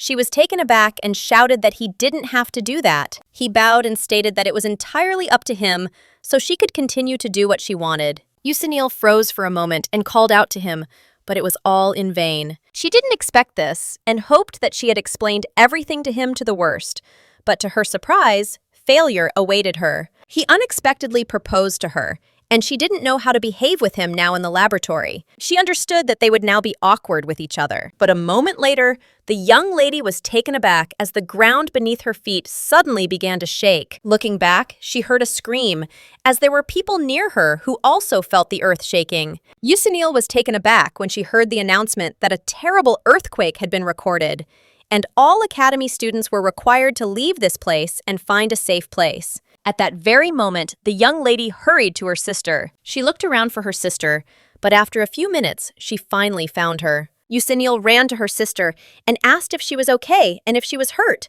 but her sister stated that everything was fine. She hugged her sister with tears in her eyes and said that she was very scared. Yusinil, hugging her sister, hastened to calm her down and also said that they would go home right away. After some time, the young ladies rushed back home. At the same time, she wondered why such a strong earthquake had happened, and she had a very bad feeling. She assumed that this was some kind of warning from above. After some time, the young ladies returned home, and their parents hurried to them. Madame looked at her daughters with joy, as she was glad that everything was all right with them. The Duke told his wife with a smile that, now that he knew the children were safe, he had to go. Eucenile, surprised, asked her father where he intended to go. The Duke stated that the East Tower had collapsed due to an earthquake, which was why there was a fire there, and he needed to go there. A moment later, a messenger from the imperial palace arrived to them. He hastily handed the Duke a small scroll and stated that an official document had been sent to him. The Duke opened the document and was taken aback by surprise. He was puzzled and did not understand the purpose of the emperor's decision, but the young lady hurried to her father as she wanted to know what had happened. The Duke sighed heavily and announced that he had received an order for execution. At that very moment, he showed the scroll to his daughter. He reported that the Marquis's eldest son had been sentenced to death. The young lady was taken aback by shock, as she had not expected anything like this at all. Without wasting a minute, the young lady headed to the palace to see her lover. She understood that she urgently needed to meet him. A moment later, she saw the butler, who looked at her in surprise. He quickly shouted to the knights to open the door immediately. Eucenile greeted the butler hastily. He quickly wrapped her in her wet coat. A moment later, the young lady, asking for forgiveness, went out into the palace. She passed the servants and hurried towards the emperor. Eucenile was a little puzzled because she was heading straight to the emperor's chambers, but no one stopped her. She sighed as she realized that everyone already knew about them. At the same moment, she opened the doors of the emperor's room. Entering the room, she called him. He turned around and greeted her with a fierce grin. But at that very moment, he asked what had brought her to him at such a late hour. She looked at him menacingly and asked what he was going to do. He looked at her in bewilderment and asked what she was talking about. She said that the conversation was now about the fact that he intended to execute the Marquis's son. Tesfalin asked in surprise if she had come to him to talk about another man. She was shocked and shouted that now was not the time for jokes. But he was not joking at all. She was furious and screamed that she had read the official order and already knew everything. She was shocked because he was planning to execute the young man because evidence of treason suddenly appeared. She screamed that he was too harsh. The emperor declared that this was not so, and there was one reason why he should die. Tesfalin approached his beloved and knocked her down on the table, but at the same moment, he asked how the young man dared to leave his beloved and marry him. She was taken aback as she did not expect him to find out about it. At that very moment, the emperor declared that this was his greatest sin. She remained silent as he tenderly kissed every strand of her hair. At that very moment, he could not stand it and proposed to her to marry. He said that then they would be able to wake up in the same bed and live together, and then they would be able to see each other whenever they wanted. Tesfalin said that he wanted her to look only at him because he loved her very much. Without wasting a single minute, he tenderly began to carefully untie her blouse with his teeth. At that moment, she began to tremble and tears flowed from her eyes. He looked at her in surprise, as he had not expected such a thing. She said that she did not like it when he did such things because of her. With bitter tears, she said that she really hated it. The emperor was immediately taken aback, because he did not expect such a thing. Trembling, she said that she did not want him to be such an emperor. She did not want him to stain his hands with senseless blood. She didn't want him to do it, especially because of her. At that very moment, she touched his heart, but she didn't feel the beating in his chest. She knew he used to be kind, soft, and gentle, but now he had become cold. She wondered if it was all because he no longer had a heart. She was puzzled because he gave her his only precious heart. Eucenile sighed heavily and told the emperor that she simply wanted him to let the young man go. She sighed and asked him to spare the young man. At that very moment, he agreed with her. She asked in surprise if he would really do this for her. The emperor stated that he would do it because she wanted it. Tesfalin looked at her with a smile and declared that he would do anything for her. He said he just wanted her to know that only she could do this to him. At that moment, he extended his hand and asked her to come with him to a place. Moments later, they descended into the dungeon, the emperor wondering how much he could show her. She sighed and asked how much longer they had to go. The emperor stated that they were almost there. A moment later, she was taken aback as she saw the terrible statue, which was filled with darkness. Usanil had been to the palace many times, but she didn't know that there was such a place in the palace. Moments later, the emperor announced that they had arrived. He sighed and stated that there was a secret hidden here that he wanted to show her. He wanted to know how she would react when he showed her everything. He didn't know if she would be scared of him or if they would become closer. Usanil, upon entering the dungeon, was taken aback for a moment and stated that there was someone in the distance. She looked closely and saw that there was a man lying there, but she wanted to know who it was. He said that it was the first emperor. He sighed and informed the young lady that in front of her was the body of the first emperor, the founder of the Northern Empire. He informed her that a spell of eternal preservation had been cast on it. Tesfalin revealed that he had been kept under guard in the palace since the founding of the empire until now, and he wondered if she would accept him in the end. A hidden room deep underground in the imperial palace. It was a grotesque thing created for the demon so that it could exist on Earth even in the absence of a contractor. Emperor Joda was the first human to make a pact with a demon. The demon inhabited his body and provided justification for interfering in the human world. With his new strength, he waged numerous wars. But in the process, gradually and very slowly, the demon began to absorb him. Before completely losing his body in the last moment of his sanity, he barely managed to repel the demon by sacrificing his heart and dying. However, the death of the first emperor did not mean that the demon also disappeared. The blood and sins of the demon were passed on to the descendants of the imperial family, which continued to this day. Tesfalin was well aware of the fact that he might not be able to escape the fate that befell the first emperor. He looked closely at his beloved, wondering what kind of reaction she would show him. He understood that she might be afraid of him and find him unpleasant. He didn't know what to do in such a situation. He didn't know anything like this, but he understood that without her, he would simply be lost. But a moment later, the young man was taken aback. As she cried out with a joyful smile, she looked at the emperor's body in surprise, as she saw an incredible picture, because the corpse looked as if he was still alive. She was curious about what true power the emperor possessed, so that even after death he could wield such might. Tesfalin Yu, in turn, was taken aback, as he did not expect such a reaction at all. She turned around and said with a smile that she was interested in how the magic of eternal storage worked. Turning around, she asked if such magic was even possible. At that very moment, she declared that she wanted to choose this as a topic for her next research. She asked her lover what he thought about this, but at that very moment she looked at him in surprise, as he was laughing. Tesfalin, in turn, could not resist and burst into wild laughter. He understood that this was exactly the reaction he expected from her. At the same time, he did not understand how she could be so charming. She looked at him in surprise, with bewilderment on her face. He smiled and stated that he would support her research in any way he could. A moment later, he smiled and asked her to leave, knowing that it was not a good idea to linger in such a place. Moments later, they left the dungeon, with Tesfalin asking if they could get married after he waited for her to finish her research. She sighed and stated that she would tell him if he answered her question. He was glad of that. She asked if the earthquake in the capital and the collapse of the Eastern Tower were his work.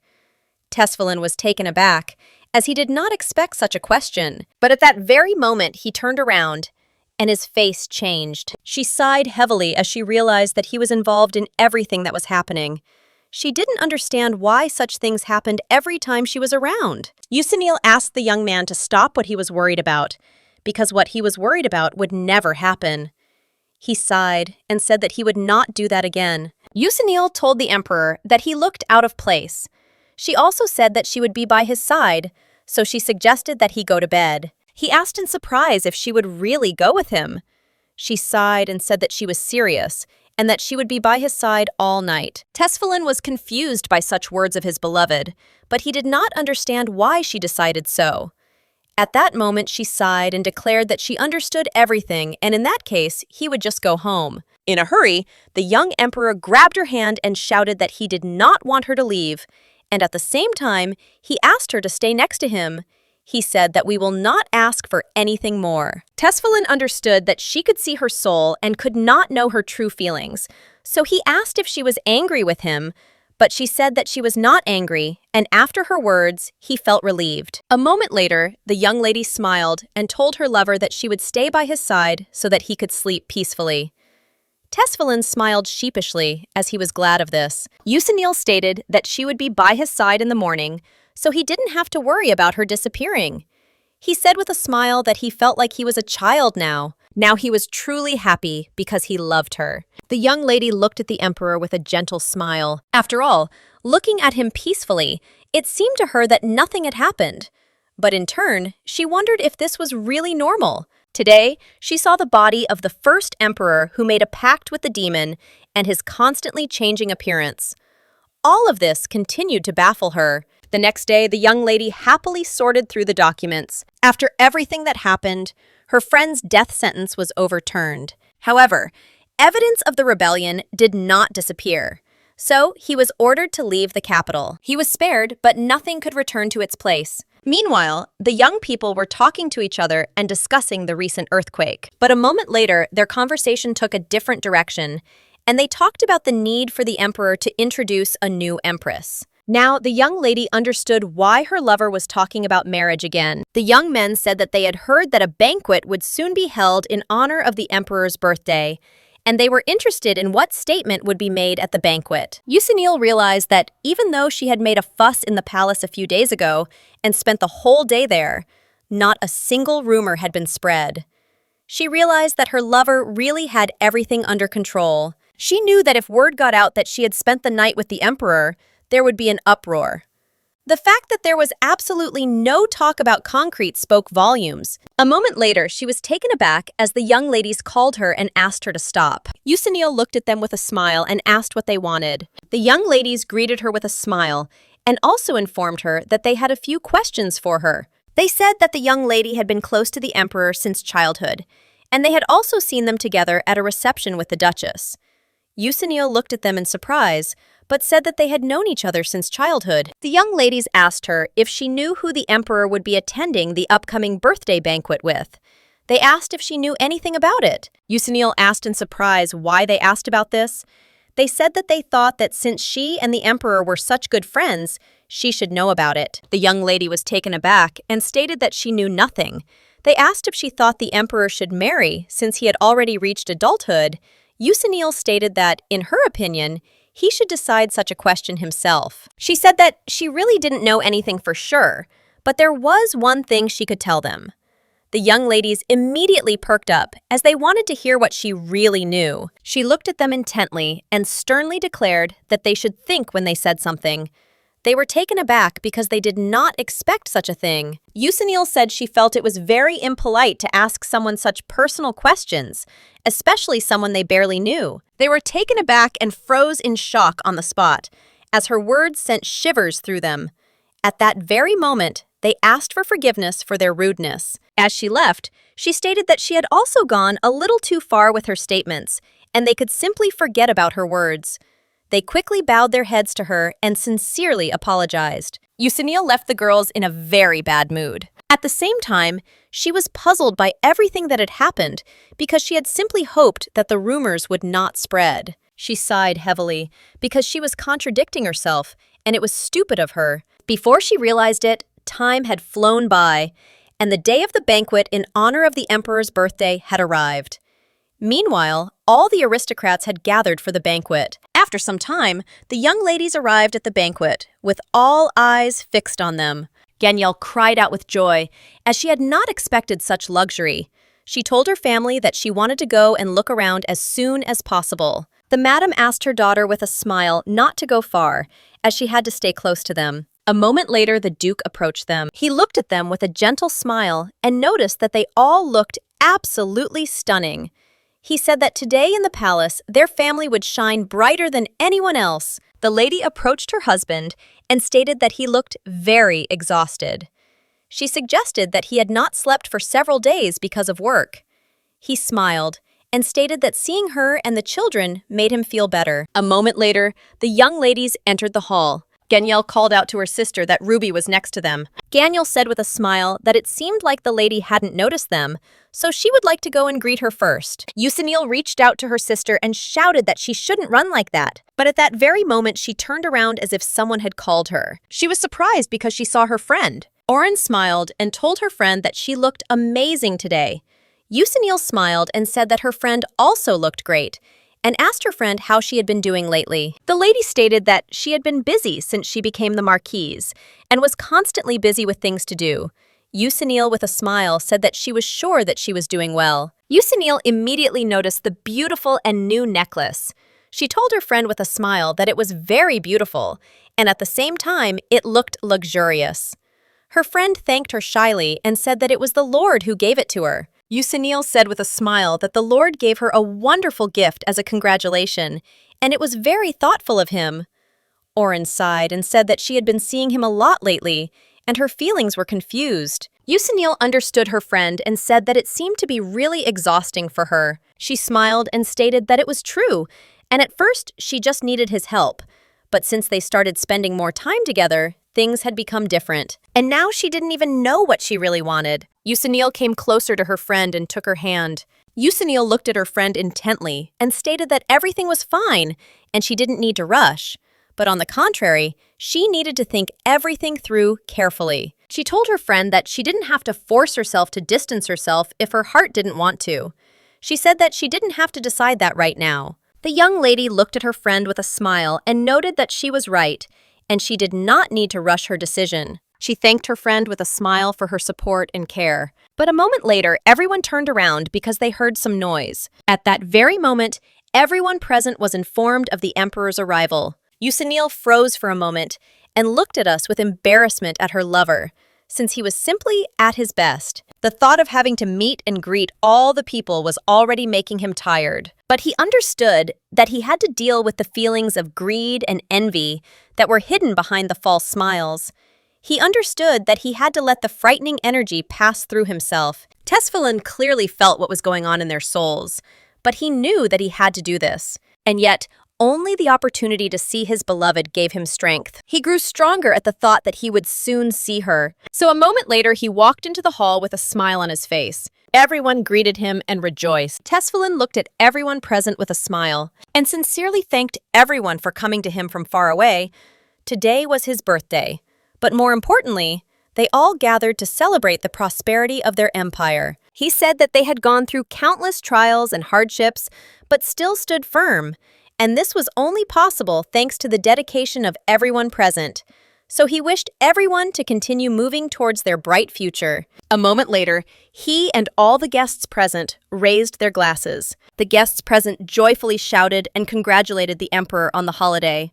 The young lady looked at the Emperor with a gentle smile as she saw that he had become strong. She finally saw that he had become a respected emperor, but there were times when he seemed fragile to her. Then, he tenderly asked her for a hug. But now she saw his overwhelming presence over everyone, and it surprised her, but she knew all the versions of him. She saw every side of him. It seemed to her that their future together would be good. But at that very moment, the young lady felt a burning pain in her soul. It seemed to her that her heart was being torn into pieces. It was as if a sharp knife had been stabbed into her heart again. It was the same pain she felt when she was dying in her past life. In that state, she could not do anything. She understood that if the pain did not go away, she would not be able to make any promises. A moment later, she jumped as she heard some noise. Turning around, she saw her sister, whom I happily shouted to her. The lady asked her sister why she was wiping her face. Yusinil said with a smile that it was just hot. But at the same moment, she asked why they were all gathered at the table. Her sister stated that their friend wanted to show the beautiful manna stone. At that moment, everyone looked at the young lady with admiration. Ruby stated that her grandmother was an elf, and she always said that when she looked into the stone, she was reflected in it, like in a mirror, and it seemed to her that she could enter the world of fairies. The young lady froze in surprise for a moment. A few minutes later, she told her sister that she would be back soon. At that very moment, she hurried to the library as she wanted to find more information. She understood that it was still possible to get to another world. Yusinil knew she just needed to look over everything again. At that very moment, she opened the story of the angel and the woodcutter. She realized that this was not a simple fairy tale at all. The angel descended into the human world and then returned to heaven. She understood that it definitely spoke of a crossing between spaces. She read about the emerald lake near the mountain, because then the woodcutter saw that he could rise into the sky with the angel. She assumed that they used the reflection in the lake as the mana stone that Ruby held to travel to another world. She understood that if he had such power, then the lake was not ordinary, but a place where a huge amount of mana was collected. She assumed that powerful mana had accumulated in the mountain, but it looked like just a lake. Yusinil understood that if she could only find that place, she would be able to return to her world. But at that very moment, all her thoughts disappeared as she heard a crash behind her. Yusinil turned around in fear and saw the Emperor himself. He looked at her intently and said menacingly that he was wounded. He could not believe that she had gone off to the Imperial Library in the middle of an event. He asked if this was all because of her research. He said that today was his birthday, so he asked if she really had to do research on that day. She looked away from him, unable to answer the question. He was furious, because he did not understand why she was avoiding him. And so he asked if she was afraid of him.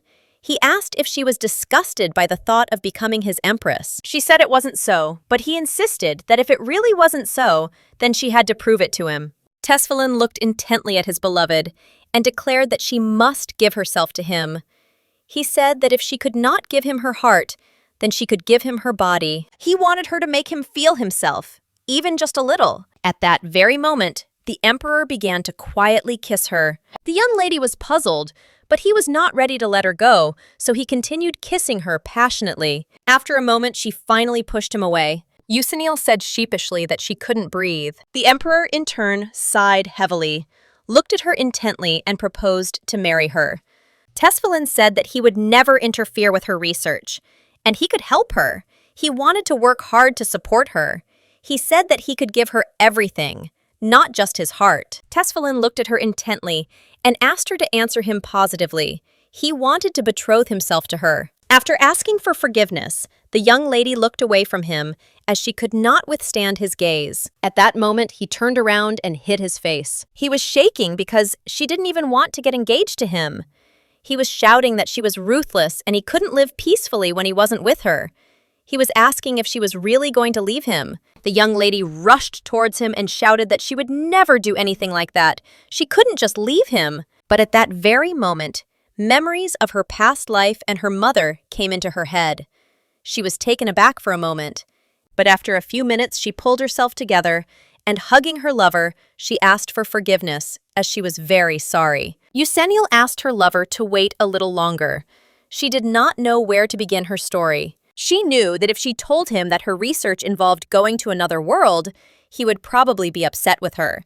She knew that he would probably feel betrayed. Yusinil, to her regret, realized that she couldn't calm him down, and this made her feel worthless. At that very moment, her sister shouted with a smile that Ruby had given her the mana stone, and even though she had done nothing, it continued to glow. She said that it glowed as if it were alive, and that was amazing. The madam said with a smile that the mana stone was made of diamonds, and they were sometimes used as a light source. The young lady was incredibly surprised.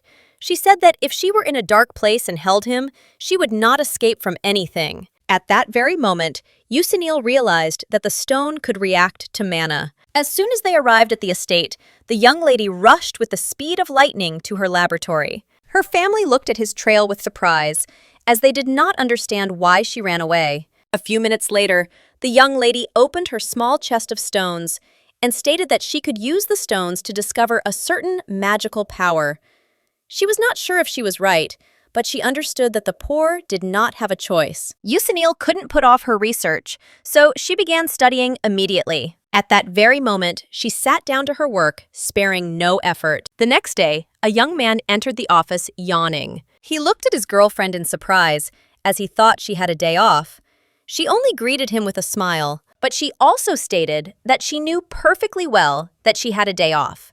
But she wanted to do some personal research, so she asked him to ignore her. The young man was taken aback, as he understood that she had something serious, but he did not say anything to her. Meanwhile, she was slowly returning home. She told the maid with a smile that she could bring her anything she wanted for dinner. Daniel hurried to her sister in surprise and asked why she had returned so late, because something amazing had happened to her today, and she was waiting for her sister to tell her everything. Yuseniel apologized to her sister and stated that she could not listen to her now and they could talk later.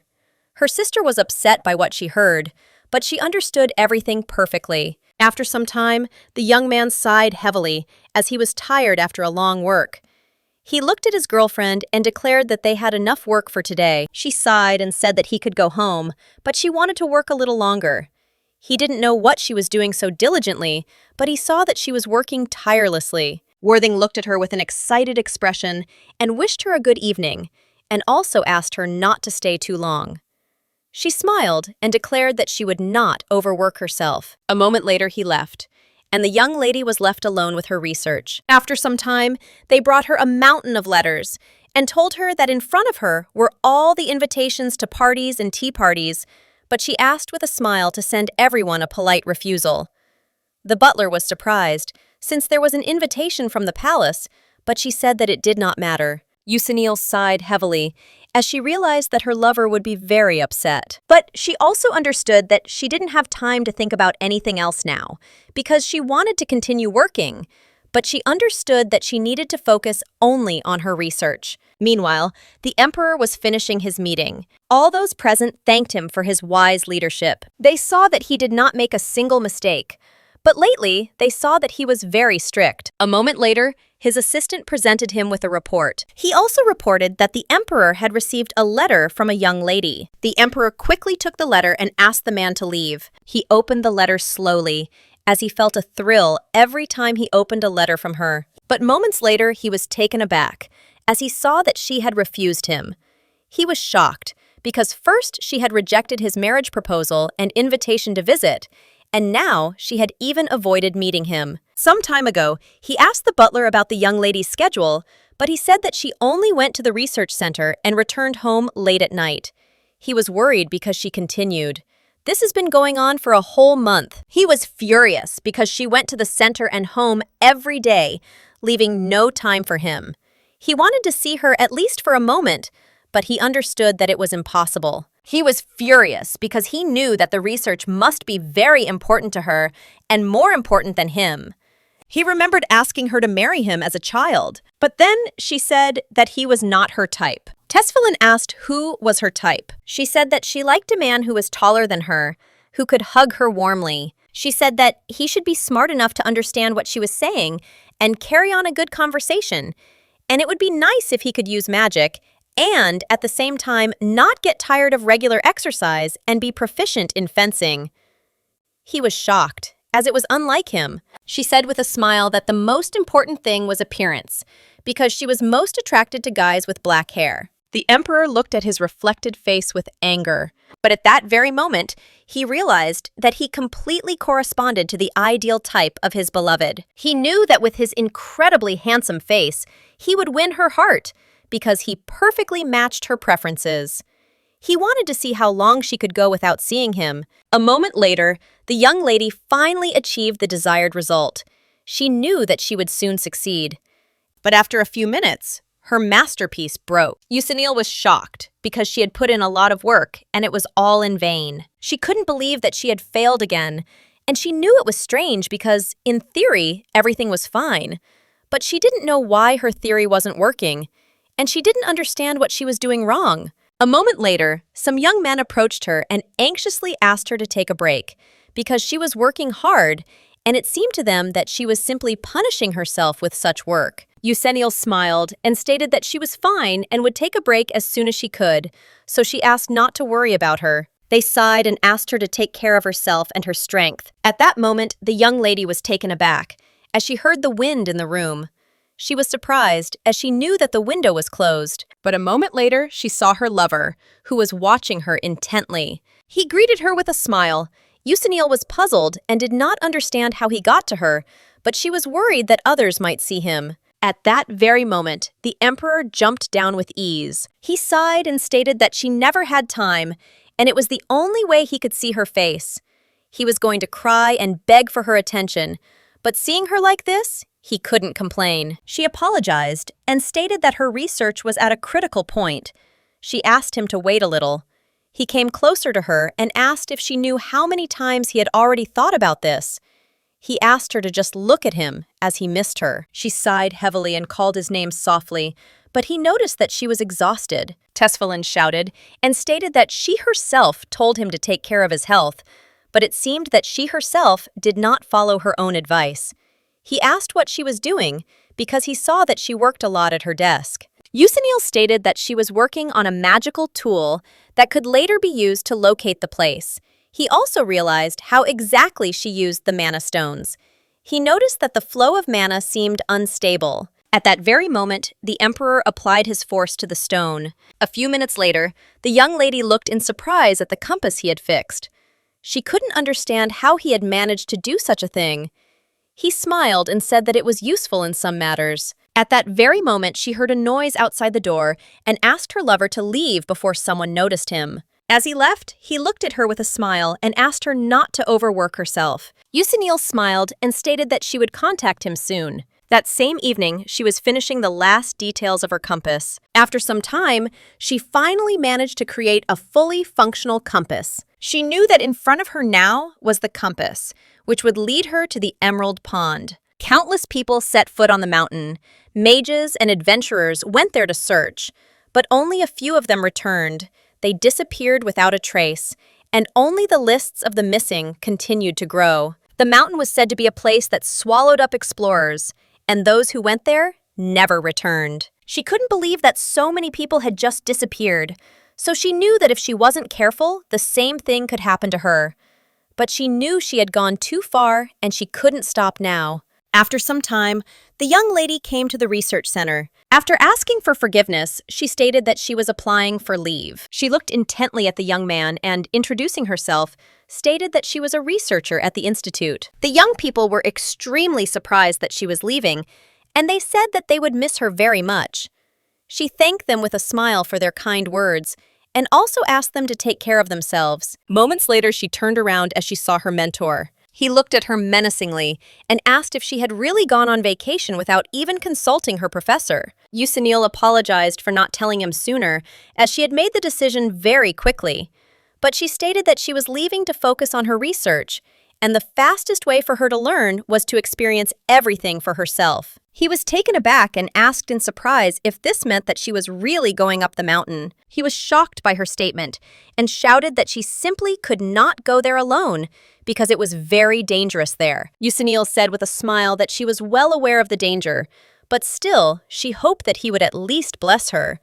She said that she thought it would help her on her journey. The young man froze in place in shock, as he did not expect such a thing. But a moment later, he sighed heavily and declared that he could not stop her if she had already made her decision.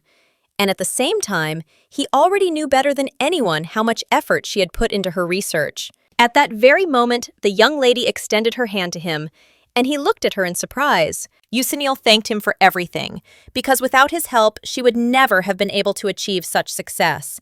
He shook her hand with a smile and asked her to be careful.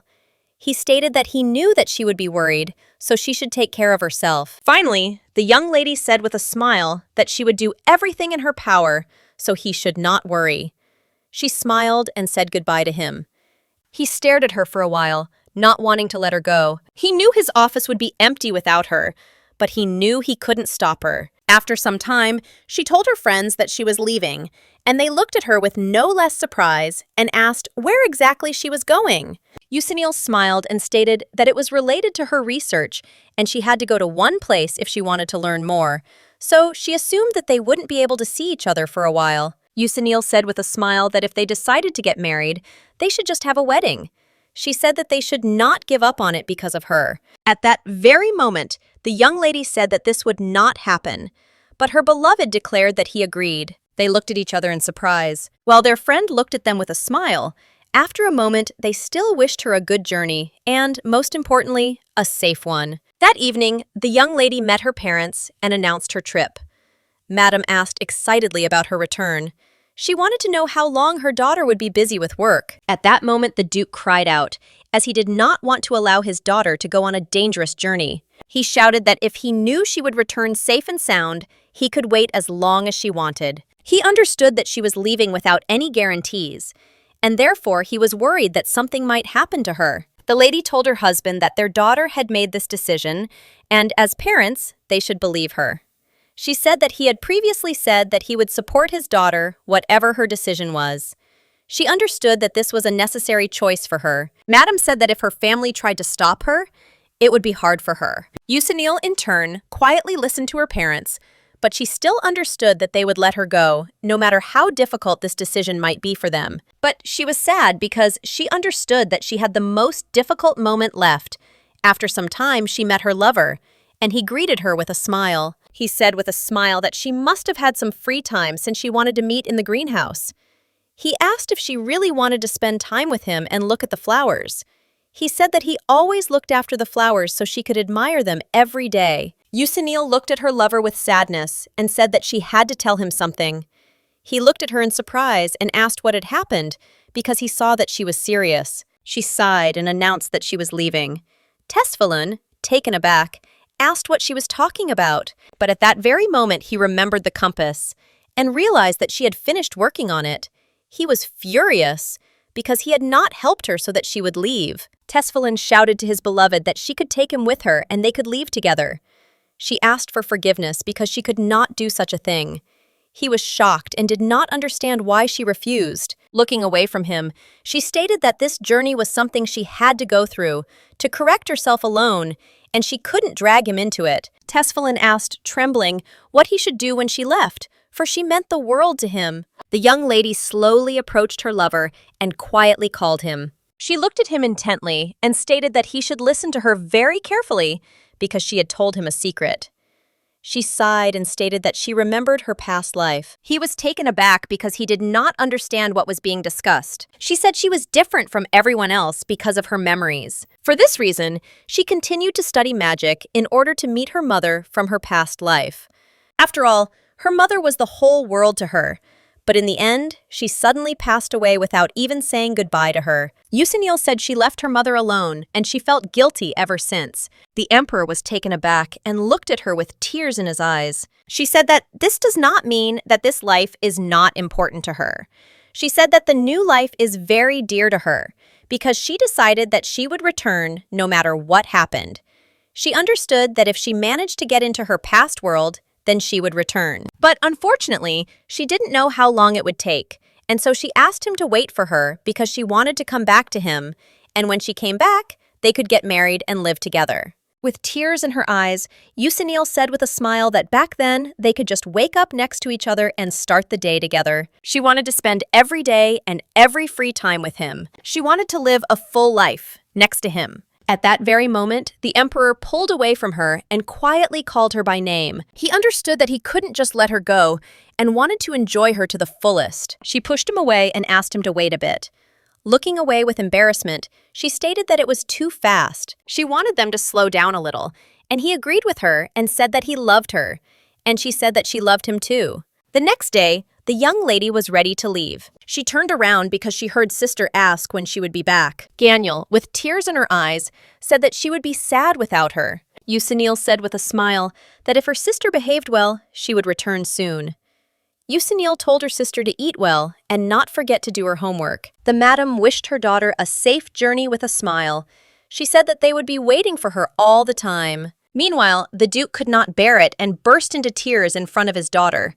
He could not just let her go. Yusinil looked tenderly at her family, and after a moment, declared that it was time for her to go. Without a moment's delay, she saddled her horse and at that very moment left her family and rode off to meet the unknown. Madame looked at her daughter with a smile, while her relatives were filled with bitter tears. After a few minutes, the young lady stopped because she saw a familiar silhouette in the distance. Tesfalun looked at his beloved with a tender smile and called her. He said with a smile that he had come to take her to the northern gate, as he had promised. At that very moment, the young lady declared that she would like to return something to him, because she thought that she should not keep his valuable gift any longer. Tesvalin hugged his beloved tightly and declared that she should take the gift with her.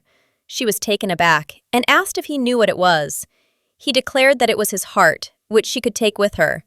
He knew that if she returned safe and sound, nothing would happen. She knew that there might be a situation where she wouldn't come back, but he said that she would definitely come back. He said he knew she would come back to him, so she could take his heart with her. She sighed heavily, as she understood that she would not be able to convince him otherwise, so she declared that she would return safe and sound. Tesvalin kissed her tenderly and declared that she should not forget that she had promised to marry him when she returned. She said with a smile that she would never forget it. Tesvalin looked tenderly at his beloved and wished her a safe journey. She smiled back at him and thanked him and said goodbye. After some time, the young man stood alone and watched his beloved walk away. After she said goodbye to everyone, she continued her journey. She couldn't look back because she didn't want to regret her decision. For this reason, she simply rushed on without looking back. But at the same time, she made small stops. After some time, she said goodbye to her horse, which had taken her to her destination. A few minutes later, she felt manna floating in the air. She turned around and looked at the mountain, as she knew it was no ordinary mountain. After several days of traveling, she finally arrived at the mountain. Usenil sighed as she realized that the mountain was indeed difficult to climb. But moments later, she was taken aback as she saw the landmark she had set yesterday. She was shocked because she realized that she was walking in circles again. Even though she followed the direction indicated, she still returned to the same place. Usenil suggested that it was as if the mountain itself was changing its path. But still, the young lady was not going to give up so easily, so she wanted to try again. She understood that no matter how many obstacles she encountered on her way, she would still not lose her determination. She didn't know how long she would wander in this state, but she still wasn't going to give up. Usenil had been on the mountain for a whole week. In turn, she realized that she was moving forward. Usenil looked around and wondered if she should set up camp, but a moment later, she saw that the compass light was different from before, so she needed to go further. A few minutes into the journey, she froze in place, realizing that she had overcome all the difficulties. She was incredibly happy when she came across the lake, because she was finally able to find the emerald pond. In her joy, she guessed that it had taken her a whole week to find a place. Usenil looked at the lake in surprise, as she realized that it was filled with manna. She simply could not believe that such a place existed, as it seemed to her that it was a dream. But moments later, she looked closely at her reflection. Some time ago, Madame spoke about her daughter, that since she had discovered all the answers for herself, up to this point she could tell her everything. Namely, how to get into the world of fairies, even if she was not a fairy. Usenil asked her mother in surprise how she could get into the fairy world, and Madame declared that the answer was in her blood. After all, the power of the elves is contained in her blood. With her help, she will be able to pass into that world. The lady screamed that she does not understand at all what her mother means. But moments later, she was taken aback as she saw her mother's hands, which were black. Madame told her daughter that she should never forget what she really wanted and where she ultimately wanted to go. But the mother asked her daughter to be careful. At that very moment, the young lady thought about her mother's words, and a moment later, she took a small blade and cut her hand. After all the manipulations, she saw how the lake began to boil. She was in shock and did not understand what was happening at all, as the entire pond was seething and drawing her in. A moment later, she was already drowning in the lake.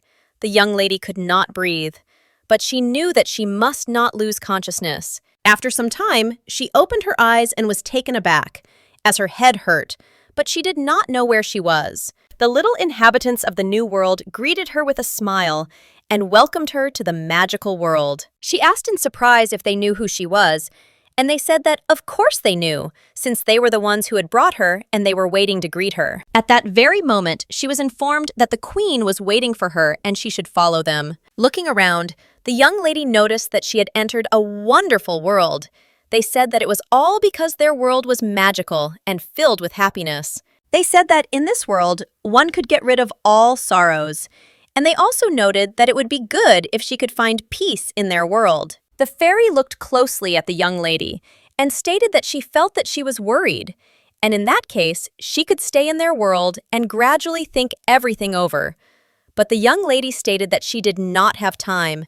She needed to hurry. They said that in their world, she would find true peace. At the same time, they suggested that perhaps what she was looking for was right here. Yusinil looked in surprise at the beautiful butterflies that were flying next to the flowers. She understood that if paradise existed, then it probably looked exactly like this. They happily said that the butterfly liked her and pulled her onto her hand. Being in such a beautiful world, it seemed to her that all the tension she was experiencing had evaporated. It seemed to her that all her stress was melting before her eyes. Yusinil really wanted to get rid of the disturbing nightmares of her past life, so she assumed that it was in a place like this that she could get rid of the pain and feel freedom and peace. But unfortunately, she knew that she could not stop. And releasing the butterfly, she asked her new acquaintances with a smile to take her to the queen. She knew that she had to go through her own path. For a while, the young lady said goodbye to her new friends with a smile. Without wasting a single minute, Yusinil went to the mountain to see the queen. After some time, she finally climbed the mountain and saw the queen. Yusinil looked at the madam and asked if it was the queen in front of her. She replied that it was so, and at the same time noticed that the young lady had come a long way. The queen stared at the young lady for a moment, but at that very moment she said that she felt negative energy emanating from her. Yusinil assumed it was because of her human blood, as she was half elf, half human. At that very moment, the queen declared that this was not what she meant. She was talking about the thing the young lady wore around her neck, and she said that she distinctly felt an evil force emanating from it. Yusinil was taken aback as she realized that the queen was talking about her lover's heart. The queen stated that this energy threatened to destroy her destiny, but her elven blood had protected her until now. The queen told the young lady that no matter what path she chose, her soul and fate would follow her. The girl stated that she came for only one reason, because she wanted to know how she could pass to another world. She asked the queen to help her with this. The queen said that there was one way, and this place was a kind of mirror that reflected and connected the dimension. Yusinil happily asked if she could use it to cross over to another world, and the queen said that it was true, since the one who enforced the rules of the world had told her to let her through. The young lady looked at her in surprise, not understanding what she was talking about, but the queen stated that she was talking about the snow dragon, Khaleesi. At that very moment, she remembered the man she had met in the temple. She remembered that it was he who helped her in her search for information. The queen stated that it was he who allowed her to go on the journey, and he was probably watching them right now. At that very moment, the queen told the young lady that she must follow her. A few minutes later, Yusinil followed the queen without question. The queen stated that she could use the mirror to get to the world she wanted. But there was one condition. The queen declared that the young lady must possess something from the other world, no matter what it was or whether it was visible or not. Yusinil was taken aback, as she did not expect to hear such a thing. She understood that she was reincarnated, so she had nothing from her past life. But she still had many memories from her past life. She understood that her soul still belonged to that world. At that moment, Yusinil looked at the queen and stated that she already had something. The queen looked at her with a smile and stated that in that case, she could pass through the mirror. The queen said that it would allow her to travel to any time and place she wished. But she had to be careful. She had to focus on one place where she wanted to go, and if she got distracted or confused, she would wander forever. The queen told the young lady that she should never stop and should only go straight to her destination. A moment later, the queen wished the young lady a safe journey, and she entered the mirror. There was only complete darkness in the mirror, and she could not see where she was going, or even see her hand in front of her face. She had no idea how far she had gone, or how much time had passed. All she could do was think about the people she missed and keep moving forward. But a moment later, the young lady was taken aback as a hole appeared in the midnight sky. She was in shock as she was falling. Yusinil, in turn, landed on the ground with ease. But at that very moment, she looked around as if she did not understand where she was. But after a few seconds, she realized that after a long journey, she found herself in front of an urn, and in it were her ashes from a past life. For a while, she looked as if enchanted at the small urn, where photographs were visible nearby. She saw the name she had in her past life, and in that moment she realized that inside the urn were her remains. Yusinil sighed heavily and wondered how her mother had felt after she left. She closed her eyes and heard her own heartbeat, but she hoped that her mother would not be too sad. To her regret, she could not bear it and burst into tears. She silently asked her mother for forgiveness for abandoning her, for leaving her completely alone. She understood that she had been a terrible daughter. Yuseniel screamed as she desperately wanted to see her mother, even if only for a moment. At that moment, she looked away because she heard some noise. Madame, with a smile, asked the lady for forgiveness if she had frightened her. At that very moment, Madame handed the handkerchief to the young lady. Yuseniel froze in shock as she saw her mother in front of her. Without hesitation, she rushed to her mother and hugged her tightly. But at the same time, Madame announced with surprise that the young lady was mistaken. Yuseniel, bursting into tears, told her mother that it was her, because they bought the scarf there when they were on vacation. She told her mother that it was hers now, but she had bought it for her birthday when she was still in high school. She said that she wanted to buy her a new one because this scarf was already very old. But then something irreparable happened to her. The madam looked at the young lady in surprise and asked if she was really her daughter. Yuseniel told her mother that she really missed her very much. The madam was shocked and did not understand how her daughter could be in front of her in the body of another person, but the lady only stated that she was reborn in another world. Yuseniel smiled and told her mother that she had returned to tell her that she did not need to worry because everything was fine with her. Madame asked her daughter if she would stay with her. Yuseniel asked her mother for forgiveness and stated that she could not stay in this world for long. She turned around, looked at the gate, and stated that, unfortunately, she didn't have much time left. At that very moment, she said that she had something for her mother. She gave her a whole mountain of jewels and told her mother that in the new world, she was living well and richly. So she wanted her mother not to worry and to live a happy life. She told her mother that she would always think of her. Madame wanted her daughter to stay, but the young lady only told her mother that she loved her very much and thanked her for giving birth to her. Madame froze for a moment with tears in her eyes. She looked intently at her daughter and at the same time did not forget to thank her for being born her daughter. She thanked her daughter for coming back and finding her like this. With tears in her eyes, she said that she would always love her. Yuseniel looked at her mother with a smile and said goodbye to her. The madam shouted to her daughter to be healthy and happy. Yuseniel responded by shouting at her mother that she should be happy every day. She wanted her mother to live without regrets. But after a few minutes, her gates closed, and she was left alone in the darkness. At that moment, she looked at her lover's heart in surprise, as she felt a vibration as if he was trying to comfort her. She was in complete darkness, but strangely enough, she could feel his presence. She felt which way she needed to go. She saw a light that showed her the way. She understood that she had to get to the place where her loved ones were. So she returned to the Northern Empire, along a certain path. After some time, the young lady swam out. She looked around slowly and realized that she was on the mountain again. At that very moment, she realized that she had returned. She realized that everything happened too fast compared to the amount of time and effort she had put in to get back, and it was an incredibly short time. But that moment made her truly happy. She remembered the look on her mother's face, who I said would always love her. Now, Yuseniel understood perfectly well that she could let go of her past life and live a new life. After that, she walked along the path she remembered and quietly descended the mountain, although she walked slowly, because she did not have her former horse, but her steps seemed much lighter. After some time, Yuseniel saw that winter had already arrived. She wanted to know how many days had passed since all the leaves had fallen from the trees. Yuseniel saw her home in the distance and felt a sense of relief at the same time.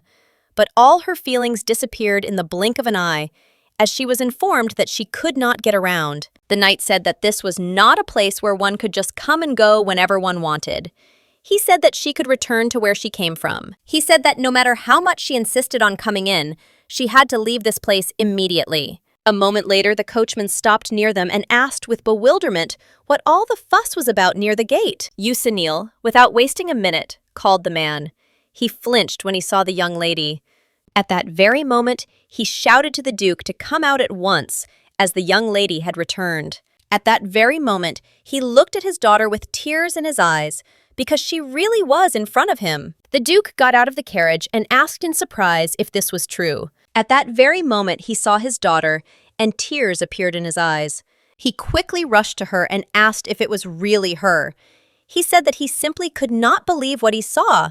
She noticed that he had aged while she was gone. At that very moment, the young lady heard the voice of her sister, who greeted her with joy. After some time, the maid said that she would make her some tea, and the young lady felt awkward because there were many servants in her house whom she did not know. The madam happily called her daughter. She was glad that her daughter had returned home to the nest. She quickly hugged her and greeted her happily, beaming with happiness as her daughter returned safe and sound. After some time, they were all happily drinking tea and having a casual conversation. But a moment later, she was informed that 3 years had passed since she left. The young lady was surprised by this, because for her, only a few weeks had passed. The Duke, with tears in his eyes, told his daughter that they had been waiting for her for a long time. Gagnelle smiled and told her sister that the house felt empty without her, and they were glad she was finally back. Yusinil, in turn, now understood why her sister had grown so much. Yusinil saw that her family treated her the same way they had before, even though they hadn't seen her for several years. At that very moment, she felt that she had truly returned home. She understood that she needed to let go of the past and move forward for the sake of the people who loved her and believed in her. Without wasting time, she hurried to her lover. She was sure that her lover was waiting for her, and she knew that he would be glad when he saw that she had returned. And when she saw him this time, she would tell him how much she loved him. She wanted to say that she would always be there for him. She wanted to tell him that she had been bored all this time, so she hurriedly approached the imperial palace. A moment later, the emperor met her with a joyful smile on his face. Yusinil said with a smile that she knew very well that he had been waiting for her for a long time, but now she had returned to him. She said that she had heard that several years had passed, but now she wanted to know how he had lived all this time. But at that very moment, the emperor froze in place from shock. He did not understand how this was possible. She looked at him in surprise, not understanding what had happened, because he had turned completely pale. Yusinil asked in bewilderment why he covered his mouth with his hand. She wanted to know if he really felt unwell, but as soon as she approached him, he felt a tremor throughout his body. And at that very moment, he turned around and hurried back to the palace. The knights looked at the emperor in surprise, as they did not expect such a thing. Tesfalin turned around and glanced sideways at the young lady, but at the same moment, he hastily shouted to the knights to open the gates immediately, while he slammed the doors in front of his beloved's nose. At that moment, she froze in shock, not understanding what had happened at all. She was surprised that he simply ran away from her, and at the same time, she realized that he looked as if, at that moment of their meeting, he saw a monster. She didn't understand what had happened and why he had reacted that way to her appearance. She wondered if she had done something wrong. After some time, she finally returned home and was greeted with joy, and her family threw her a gala party. Yusinil looked at them in surprise, as she had not expected anything like this at all. Her family said they had decided to throw her a party to celebrate her return. Madame said everyone in the mansion had helped prepare for the small celebration. A moment later, the young lady looked at the festive table in surprise, as she did not expect such a thing. A moment later, the knight apologized to the young lady for his rude behavior, as he did not know who she really was, but he congratulated her on her return, and the butlers, with tears in their eyes, said that they were very glad that she had returned, because they missed her very much. She was touched by their words and tenderly thanked them for such words. Some time after the party, the young lady lay in her bed, as she had eaten very much. But at the same time, she was touched by all the words and actions of her relatives. She understood that for them, several years lasted a very long time. But for her, they flew by like a few weeks. Yusinil understood perfectly well that a lot had changed during this time. At the same time, she wondered what had happened to her lover while she was gone. After some time, the young lady began writing a letter. She knew that for her it was a short time, but for him it was several years. While she thought about how he must have suffered for so long waiting for her, she began to write him a letter with a sincere apology. She wanted him to know how sorry she was and how much she missed him. The next day, the young lady looked at the young man in surprise and asked if he was holding the letters that had arrived today. He said that he was. She asked with a smile if there was anything from the palace. He sighed and stated that there were no such letters. Yusinil sighed heavily, as she was upset by this news. But a moment later, the young man announced that the letters contained a letter from the Marquise. After some time, the young league player met her old friend. Aurine was surprised and asked her friend what had happened, as they had not seen each other for a long time. She said with a smile that her research had taken much longer than she had expected. Her friend said that she had missed her very much, and she asked if her friend had been hurt. Aurine sighed and told her friend that while she was gone, a lot had happened in the palace, and a year after her departure, the emperor began to change greatly. She said he was cool and calm at work, but often became emotional and unstable. However, there were many occasions when he raised his voice during meetings, and he was more ruthless in his decisions than before. She heard that he began to go out onto the balcony often. He could stand there for hours in a daze, and then he would return back. She sighed and stated that in her absence, he had been restless and had not been easy. The men hurriedly looked through the letters and documents, as they wanted to take them to the emperor as quickly as possible, since too many had accumulated over all this time. Meanwhile, the man called his wife in surprise, because a strange letter had arrived along with the document. Madame looked at the letter in surprise, as she realized what was written there. Meanwhile, the young lady, smiling, was getting her sister ready for a walk. After some time, they visited a small shop and happily looked at the cute toys. Eugenial froze in place when she heard people whispering that she couldn't help herself, and they heard that the letter was incredibly sad. They were told that it was more heartbreaking than the tragic letters. They discussed her family. Meanwhile, the young people said that it seemed like she had thrown away all her pride and dignity. They simply could not believe that she had been bewitched by the emperor. The young lady looked at her sister in surprise and asked if she was okay. Eugenial was in shock and did not understand what was going on. Eugenial smiled and told her sister that everything was fine, and at the same moment she suggested that she look into other stores. Eugenial didn't understand how such gossip could spread so quickly. After some time, all the ladies were discussing the fact that Eugenial had sent a heartbreaking letter to the emperor.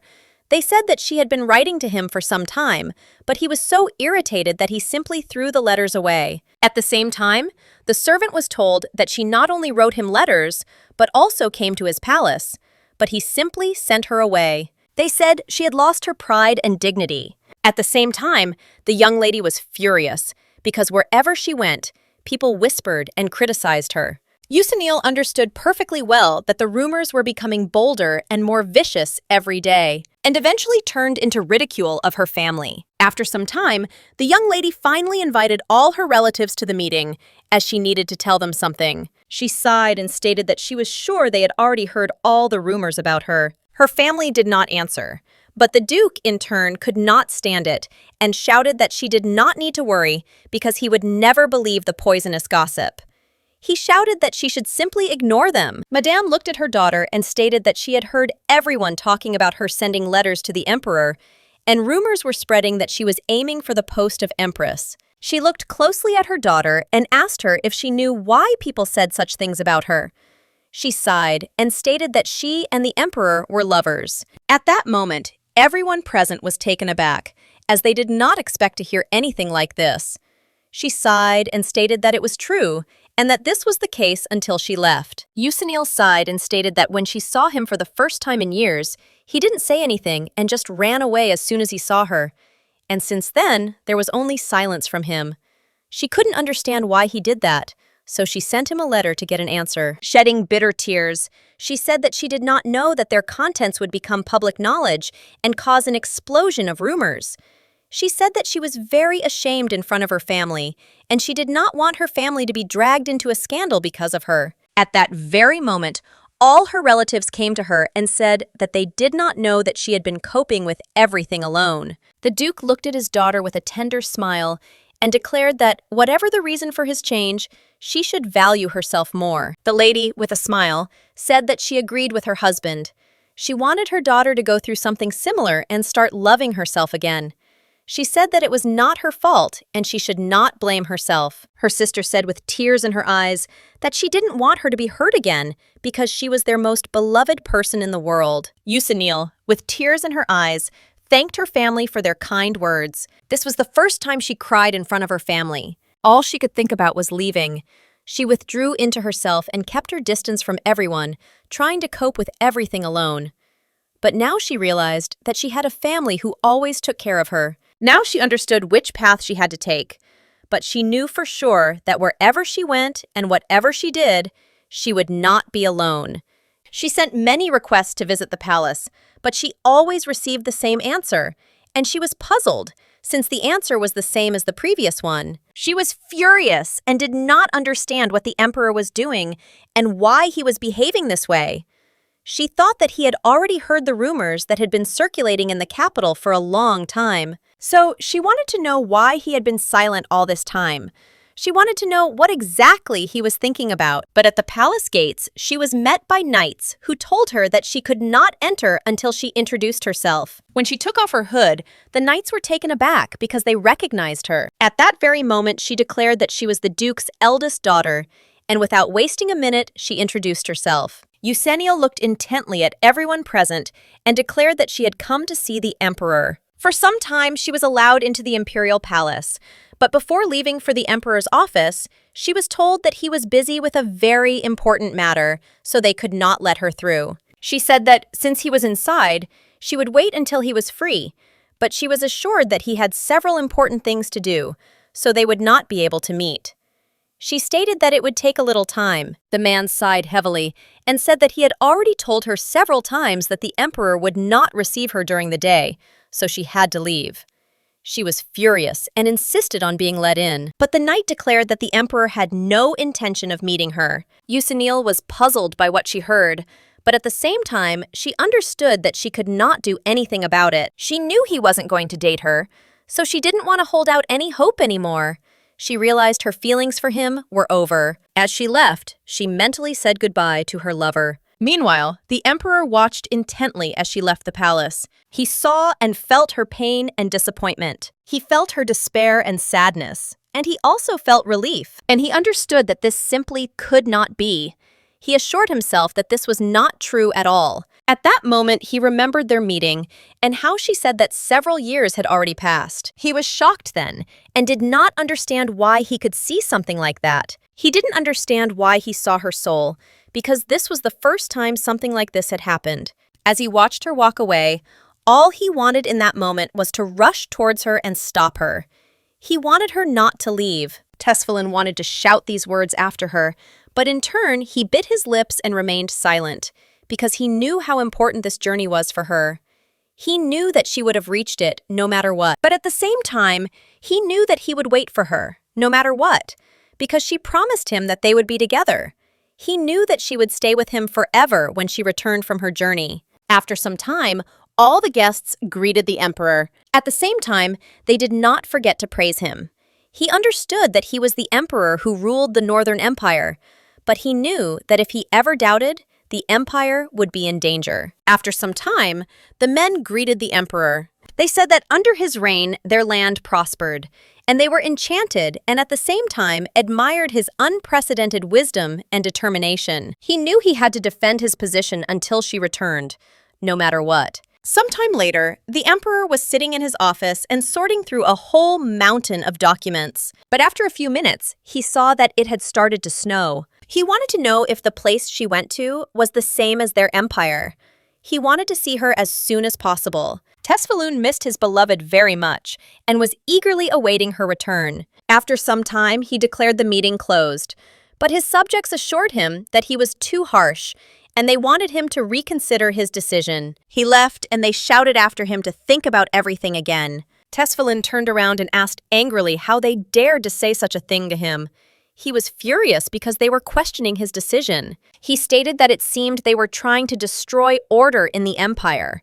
Everyone present was taken aback and stated that they had meant nothing of the sort. A moment later, he closed the doors in front of them and went about his business. He was furious and felt himself becoming more and more nervous. Everything around him irritated him, and even the smallest little things bothered him. At the same time, these expectations were endlessly painful for him. A moment later, he was taken aback as the young ladies approached him and declared that he was the star of the banquet and that he should not be alone. They said that the citizens of the empire would be incredibly saddened by this fact. At the same time, the ladies wanted to know why he was drinking alone. They said that if he didn't mind, they could stay with him. They said they would be happy to give the emperor an unforgettable experience on his special day. He listened to their words with anger, but after a moment he could not stand it any longer and ordered them to be silent. He looked closely at the girls and said that the hypocrisy with which they spoke irritated his ears. The young ladies were taken aback and apologized for disturbing him. He was puzzled because several years had passed since his beloved left. His anxiety and worry were growing stronger every day. He was shocked because he did not understand why she had not returned yet. He did not know how long he had to wait for her. He wondered how long she wanted him to wait for her, so with tears in his eyes he called for his beloved, but it was all in vain. At the same time, the demon asked the emperor with a grin if he still believed that the young lady would return to him. He was taken aback when he heard the devil's voice. The demon said that deep down he knew perfectly well that she would never return to him because she had abandoned him. The emperor could not stand it and began to rub everything around him in anger. He wanted the demon to remain silent forever. He was furious and didn't know how he dared to say such a thing when he knew nothing about her. It was true that he had doubts because of the devil's words, but after such a long wait, it finally happened, and he felt her energy in the empire again. Then he rushed towards her without looking back. At that moment, his whole body was filled with joy. He felt it and was sure that she had returned to him. So, with a joyful smile, the emperor ran out to meet her. However, the person who returned to him was not the Usanil he once knew, and this fact shocked him, and he didn't know what to do. When he was little, he ran away from everyone in the imperial palace without looking back, and everyone was confused. They did not understand where he was going. But he, in turn, did not understand why they looked like that. He didn't understand why everyone around him was full of lies and contempt. But a moment later, he saw his girlfriend, who was standing calmly in the palace. He understood that he was safe with her because she was his beloved. Tesfalin joyfully rushed to his friend, and at the same time he called her, he knew that she was not like them, because he did not see her. But at that very moment, she turned around, and he saw her face. He froze in place when she reached out to him. At that very moment, she announced with a smile that she had returned to him. And at the same time, she said that she had missed him very much. A few minutes later, he woke up from a terrible nightmare. He sighed heavily as he realized he had just had a nightmare. The emperor knew that several days had already passed since the day she left the palace, and he watched her leave, unable to do anything. Meanwhile, the maid looked at her mistress in surprise and asked if she really wanted to throw away all the things. Usanil stated that this was so, and at the same time, she asked the maid to take them all out into the street. Usanil knew that several years had passed, but even the paper smelled different to her. A moment later, she saw the vase in which the flower had previously been. She picked it up, but the flower quickly withered, and for this reason, her lover planted flowers in the greenhouse. At that very moment, she threw all her thoughts away. Because she did not want to think about her lover, she sighed heavily, because she had previously ordered herself not to think about him. Usanil decided to take her mind off her thoughts a little, so she visited her friends. At this, her old friend greeted her with joy. He asked what she had been researching for so long. He said that she had to let them know how she was doing despite being so busy. Usanil said with a smile that she had already finished everything and was now back for good. After some time, the young people happily communicated with each other. Usanil looked at her friends with joy, as she was glad that they were together again. Usanil asked her friend if he was still busy training knights. He smiled and stated that he was, and that they had many new students, so things were quite busy, but it still brought him pleasure. He also asked the Marquise how she was doing. She said with a smile that she was doing well and had no reason to worry. He sighed with a smile as he felt relieved. Usanil asked with a smile if they were going to switch to a more friendly tone soon, since they had been communicating with each other formally all this time. The Marquise stated that the Lord was a very serious person, so she naturally became like him. The Lord said with a smile that she was the person who observed etiquette the most, so he had no choice but to do the same.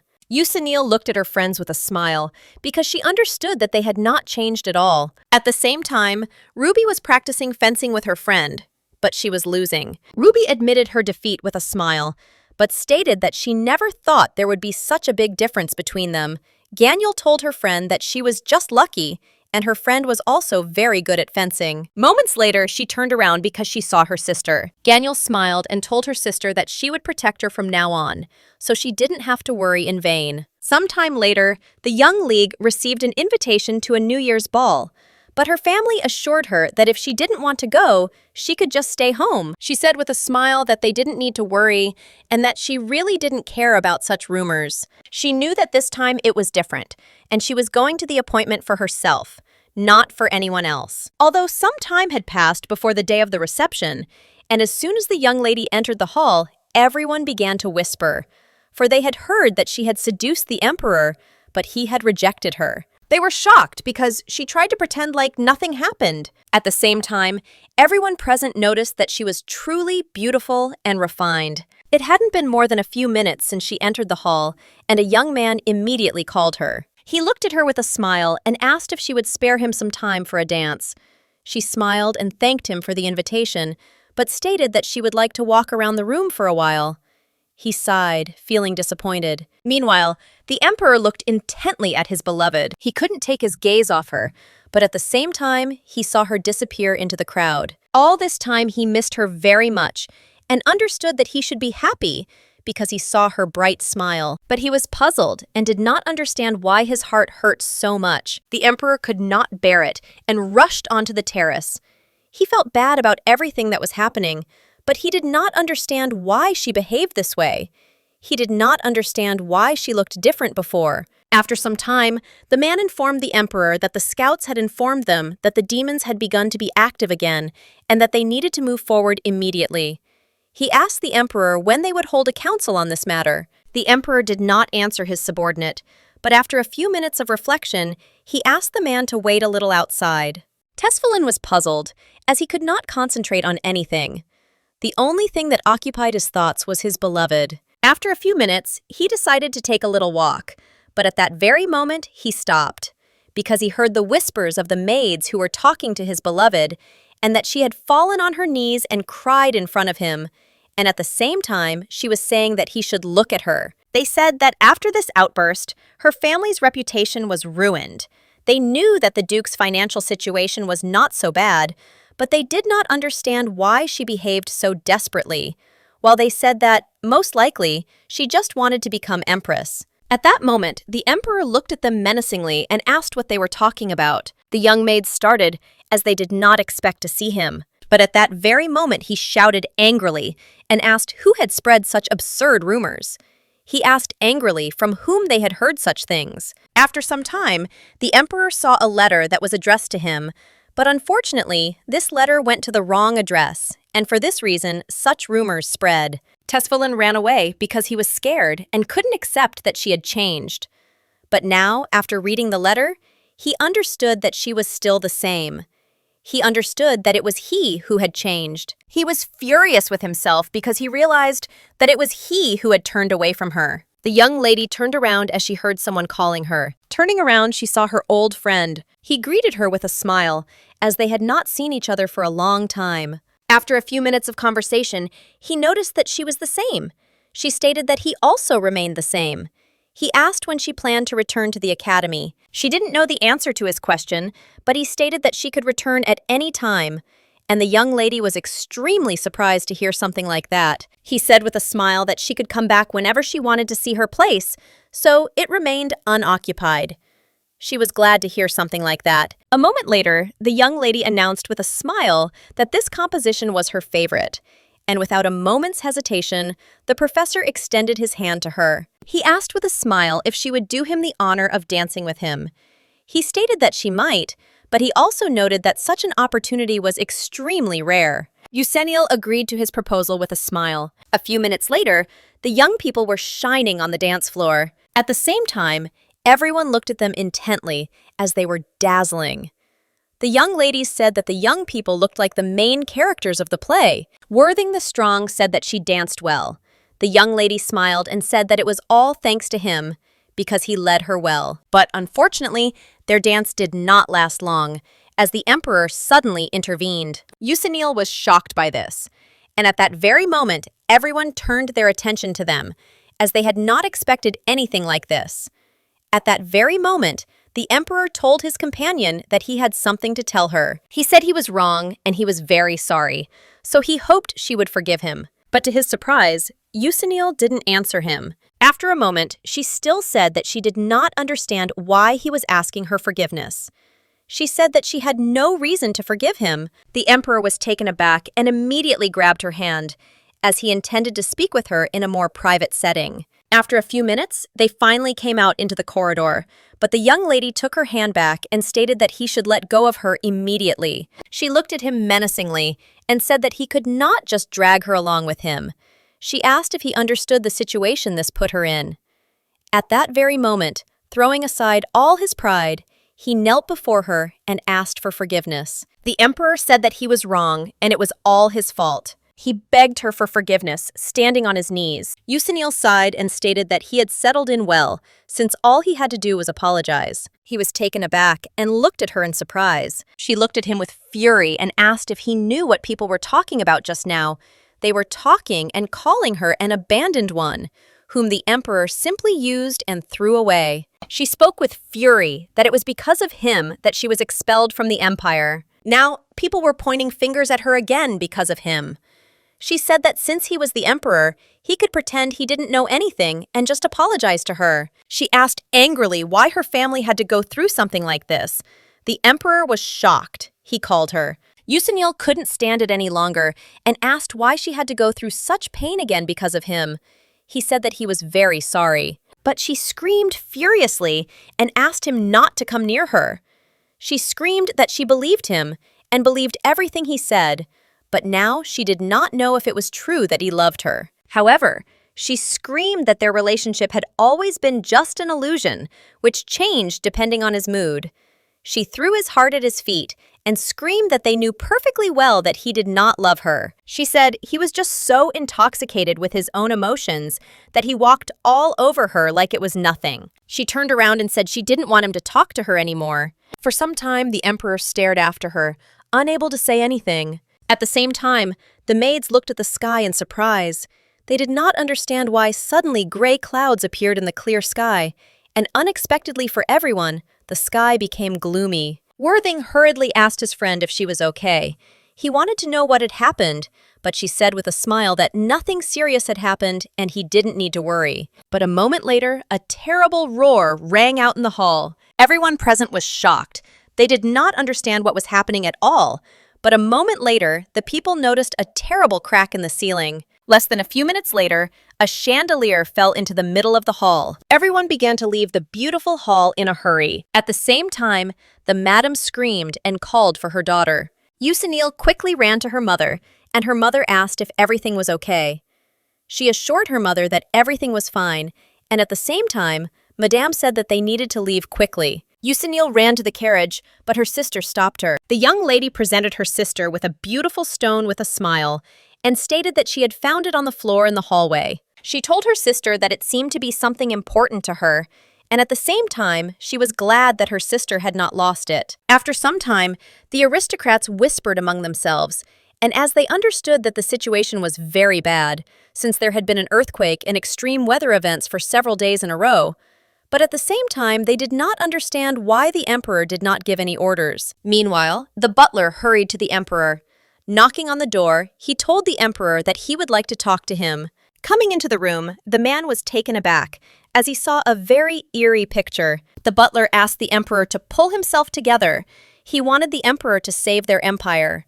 Evening, he was sure that without the emperor, their empire would fall apart. But the emperor only coldly told his subordinate to leave immediately.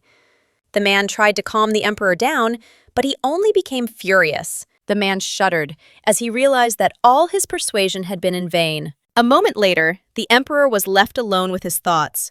He was puzzled as his beloved looked at him, and disgust was visible in her eyes. He could not get the image of her soul out of his head. The reason he breathed and the reason he still woke up every morning was because he met her. He knew she was the reason he lived. But at that very moment, the devil came to him. He said with a grin that the young man was simply ridiculous. He told the emperor to accept him completely, and then he would not only be able to return his love. Then he can make sure that she is always by his side. Sometime later, the emperor summoned the married couple who had received the letter to an audience, and they did not return it, but divulged the contents. They trembled and begged him for mercy, just this once, because they had committed an unheard-of stupidity. He said angrily that they would pay for their crime with their lives. At that moment, he looked at them sadly and told his subordinates to execute them immediately. After some time, he looked closely at the imperial guard and ordered them to find and kill all those who had insulted the family of his beloved. He wanted them to make sure that none of them would get away with it. The duke was shocked and shouted to the emperor that he could not do this, as his order was too impulsive. He shouted that people could die by mistake, so he wanted the emperor to reconsider his decision. But at that very moment, he was taken aback. As the emperor put the sword to his throat, he said with fury that anyone who disobeyed him would die, and he had no intention of making an exception for anyone. After some time, the man said that their security on the border had significantly weakened due to extreme weather conditions, and the demons, taking advantage of this, invaded their territory and attacked civilians. He said that if they couldn't restore the defensive line, the situation would only get worse for them, and they needed to do something immediately. At that very moment, the emperor declared that they needed to destroy all the temples of light within the empire, as he was sure that God Lux was useless to them in the northern empire. At that very moment, everyone present changed their minds, because they did not understand what the emperor meant. They did not understand what relation the Temple of Light had to any demons. The emperor said that because of the evil spirits they worshipped, the empire was plunged into chaos, and demons were running wild. He wanted them to remove God's name and all symbols and all his remnants on earth. He said that this would solve all their problems. Meanwhile, the young lady was looking out the window, as she saw that the sky had remained like this for several weeks. It seemed to her as if a curse had been placed on the entire empire. At that very moment, she saw that her lover's heart had turned black. The beautiful treasure that once shone bright red became more and more dull and was now completely black. She was puzzled and did not know what was happening to her lover. But at that very moment, she cast all her thoughts aside more simply, as she was informed that a guest had arrived. When she came out, she looked at the man in surprise, as she did not expect to see him at all. Yusinil asked the man what brought him to her. She wanted him to pass by and they could talk calmly. But at that very moment, he declared that she must stop the emperor. He sighed heavily and said that the emperor had simply gone mad. He was not himself and seemed to have lost his mind. The man said that the emperor was now hurting everyone in the palace. He sighed and stated that many servants had suffered and the situation was very serious. So he prayed for help. Genyel couldn't resist asking the man why he asked her sister for help. She didn't want anyone to drag her sister into something dangerous. At that moment, the Duchess declared that her daughter was right, and it had nothing to do with them, so she asked the man to leave. Yusinil said without hesitation that she would go, because she knew that only she could handle this task, and her family was shocked. She looked at her family with a smile and declared that she was quite strong. She asked them not to worry and stated that she would return to them safe and sound. After some time, they rushed to the imperial palace. For a moment, the man saw his friend who was wounded. The man sighed heavily and declared that he had failed to stop the emperor. Yusinil asked where the emperor was now. She was told that he had not left the palace. Without wasting a minute, she ran to the palace. Turning around, she shouted that she would go around and look for the emperor, and that they should take care of the wounded. At the same time, the emperor was in prison. He was puzzled by everything that was happening and did not understand what he had done. He clearly remembered all the pain he had caused to innocent people, but in turn, he wondered what was happening to him at all. At that very moment, he was taken aback, as he heard a familiar voice. Yusinil, in turn, went down in a hurry, since she knew where her disillusioned one was. She shouted and called him again, but at that very moment, she asked if it was really him in front of her. But in turn, she froze when she saw his current appearance. He realized that all the time he was looking at greedy souls, but the most soulless and greedy soul was his own.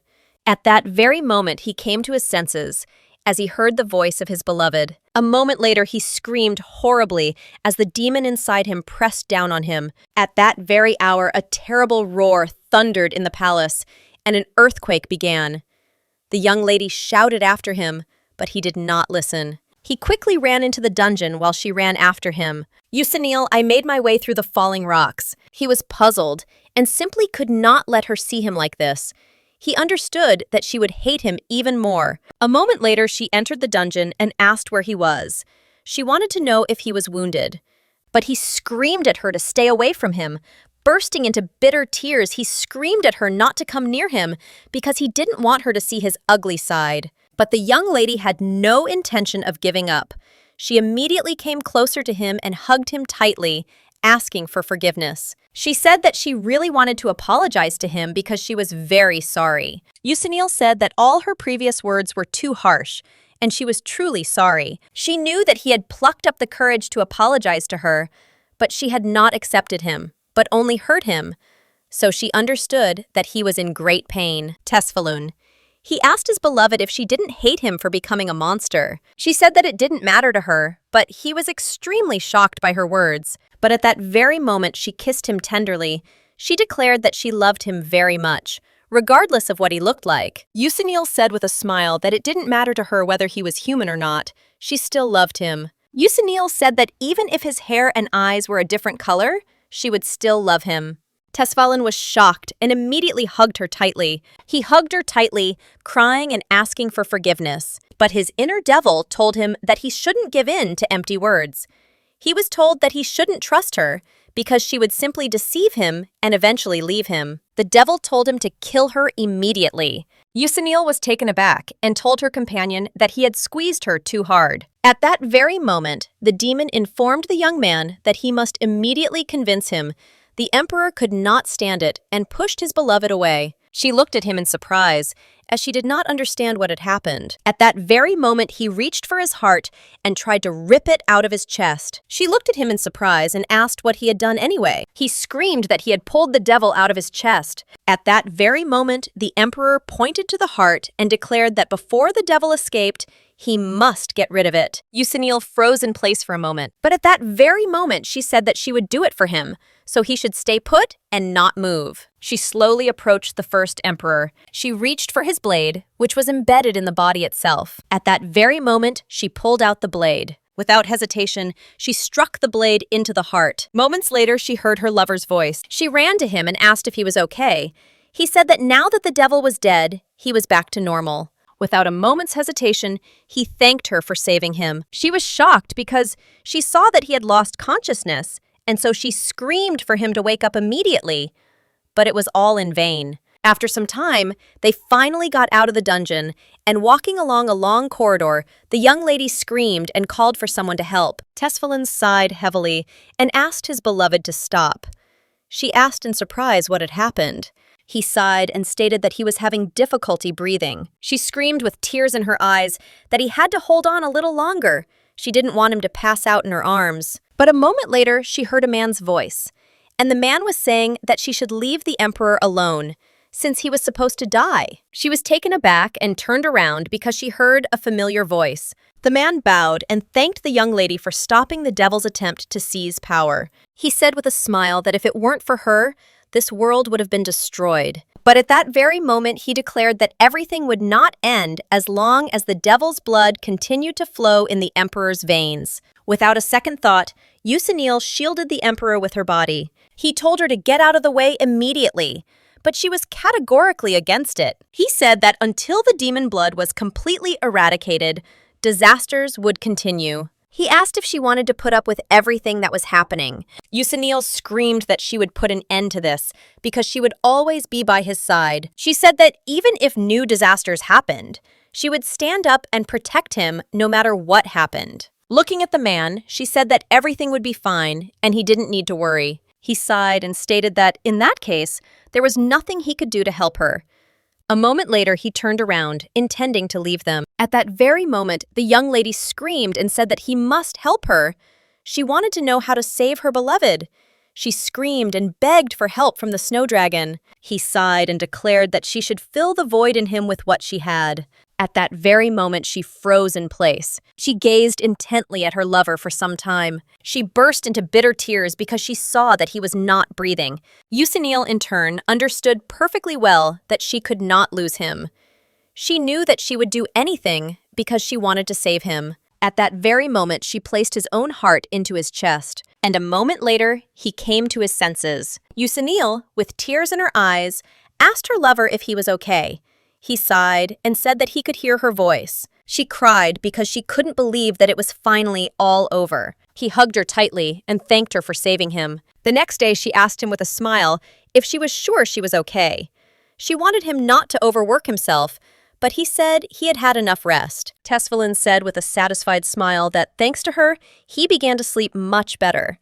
He came closer to her and kissed her tenderly, but at the same moment he declared that if she was ready, then they could go. She smiled and said that she was ready. After some time, they slowly walked towards all the guests. Everyone present was taken aback as they saw the young lady next to the emperor. He looked at everyone present and declared that he was addressing them as emperor to formally announce his empress. Tesfalin declared that his beloved Yusinil would become their new empress. Everyone present was surprised by his statement.